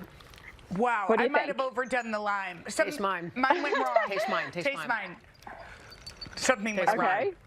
How did Hoda do? Oh. I like it. Hoda's is better than mine. Yeah, but I like both of them. Did it get better? Yeah, it's not And I bad. thought that This is I real know that good. you It's refreshing. Moscow Mule. So if you like a Moscow Mule, this is a gingery, non-alcoholic version kind of that. So okay, That's and then really the- good. Talk to us about a shrub. Yeah, what's a shrub? Okay, so this sounds a little bit weird, I know, but a shrub is a building block that can be used for all zero-proof drinks, but also all foolproof cocktails as well. It's basically the foundation, and it sounds strange, but here I've got lemon peels in sugar. Okay. And then you add to that some vinegar. I know, vinegar sounds like something you don't want to drink. No. But basically what happens is you let this all sit, and then you strain out the lemon peels, and you add in some freshly squeezed lemon juice and lime juice, and you've got this delicious shrub that you can keep in your refrigerator for up to 6 months. But the beginning of the book starts with shrubs and syrup, so that's the building blocks. I've got a strawberry balsamic shrub, I have a cherry shrub, and then this is a pineapple mint shrub. So basically this is the beginning of your flavors, and then we can build tons of zero-proof drinks from that. And I'm gonna show you a couple more right here. Yeah, the spicy watermelon. This sounds yummy. So this is perfect for the 4th of July weekend. We've got that red color. In my shaker, I already have some ice. I'm gonna add some fresh watermelon juice. And I'm making a bigger batch then. Yes, What it's so else? delicious, right? It is so hydrating on a hot day. So then I've got here some chipotle. This is a can of chipotles. This adobo sauce is what you want. So we're gonna add this Chipotle? right in. Wow. I know that's your spice. That's the spice, but it's real spicy. That's the spice. It gets that smokiness. Okay. Think about pairing this with barbecue. It's going to be delicious. And then this is the lemon lime shrub. So again, I know that vinegar sounds like a strange thing, but vinegar adds the acidity to the drink. And that's what actually makes your mouth water. It makes you want to have more of it. So we'll get this nice and filled. You want to give it a good shake. Okay. And then since this is a spicy watermelon sip, we're going to put a spicy salt rimmer. So I take my glass and just a fresh lime wedge, and it's spicy. So I'm only going to put it on half of the rim, just like that. That's enough. Now, if you love really spicy, you can go ahead and add the whole So you rim. just pour that in but there? in this case, I'm just going to pour this right in here. That watermelon juice, it's so easy to get watermelon juice. If you don't have a place you can buy it, you simply just use the flesh of the watermelon. Is nice and chilled now. Maureen, And you this can looks see so that. yummy. I know that there are so many more in your book, which Yes. we will tell everyone to get to, but for these Yes. recipes and more, and Maureen's book, you can head to today.com/food.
No better time to do a little dining with the dailies. Yes, this has become one of our favorite segments. Carson and Siri joining us from the home kitchen, the newly renovated home kitchen, it would seem. They're going to be whipping up one of their favorite summer combinations. Good morning. Take it away. Good morning, guys. Thank you very much. This is a really simple summer salad. It's actually in my cookbook, and you can really the book. Good. Right there. And you can modify it with really anything that you have in your own fridge. So get to it. yes, we have some romaine lettuce right here. Also some iceberg, because you guys like iceberg a lot. Yeah. You guys meaning you in graphics department. I like the crunch. We're going to start with some homemade croutons, which is the easiest thing to do. Just take some day-old bread, cut it up or rip it up. I'm just going to have a little wine. Go Add ahead. save that for the sangria, dude. I will. Add some olive oil and salt and pepper. and then just throw it in a 350-degree oven. Just make sure you kind of watch it because bread can burn very easily. So we will do that. And of course, yep, so there we go. When we started the quarantine, I don't know how it was for you guys in your house. Dinners were easy and they were big and robust. Breakfast was what it was. Most people are fasting. Lunch became the first couple of weeks, like with the kids, it was pizza, deli sandwiches. It were like kind of full meals. And after a while, we're like, or I was like, I got to slow down on the lunch thing. So we ended up buying these bags of salad, and we'd kind of pump them up a little bit. We'd add a little protein to it. We'd use a homemade dressing, and they became delicious. So this is sort of inspired by that, too. Yes. So now on to the dressing. This is balsamic vinegar. This is the easiest homemade dressing that you'll ever make, and you'll make it a lot. I like to make it in a mason jar because then you can store it in your fridge easily. Lemon juice, some mustard, and Carson is going to shred some chicken because we like a little protein for the salad. You can roast a chicken, also a recipe in my cookbook, or you can buy store-bought rotisserie chickens, which are very easy and convenient. Graphics get in here. So salt and pepper in the salad. And I don't know if you're seeing this, but this chicken is this series recipe. Literally, it's an hour and a half of a chicken in its own juices, baked off. And then I take 2 forks and I kind of shred this. And this will be the protein that we'll use into the salad. But this is a really simple, delicious chicken recipe. No olive oil needed, like really nothing else but the chicken. So I'll take some of this, pull it apart, and we'll use that for the salad.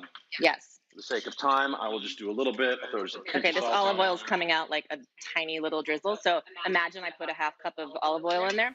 And then for the salad, what I like about salads is texture, color, flavors. So I like to do some cucumbers for like a crunch, tomatoes. Jack on top. Yep, for bonzo beans. Now here are the homemade croutons. By the magic of television, I have some already done. All right, here we go.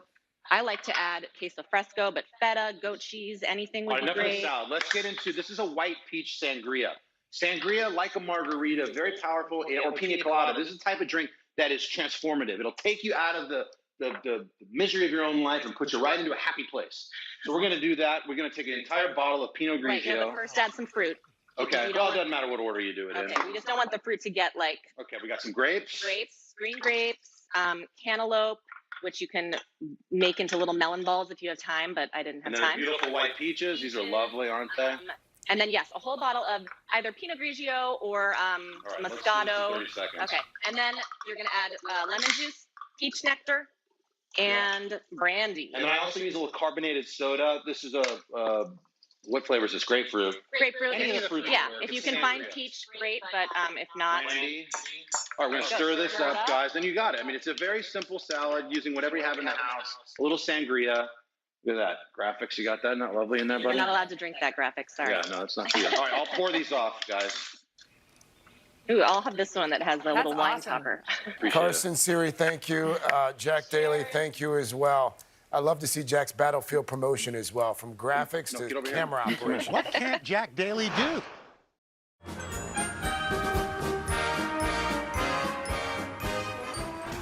When you think of 4th of July grilling, what's better than biting into a big, two-handed, juicy burger? Okay, how about washing it down with a chocolate peanut butter milkshake? Yes. You know it's going to be good because Sunny Anderson is here. She's the co-host of the Food Network's The Kitchen and just one of our favorites. I just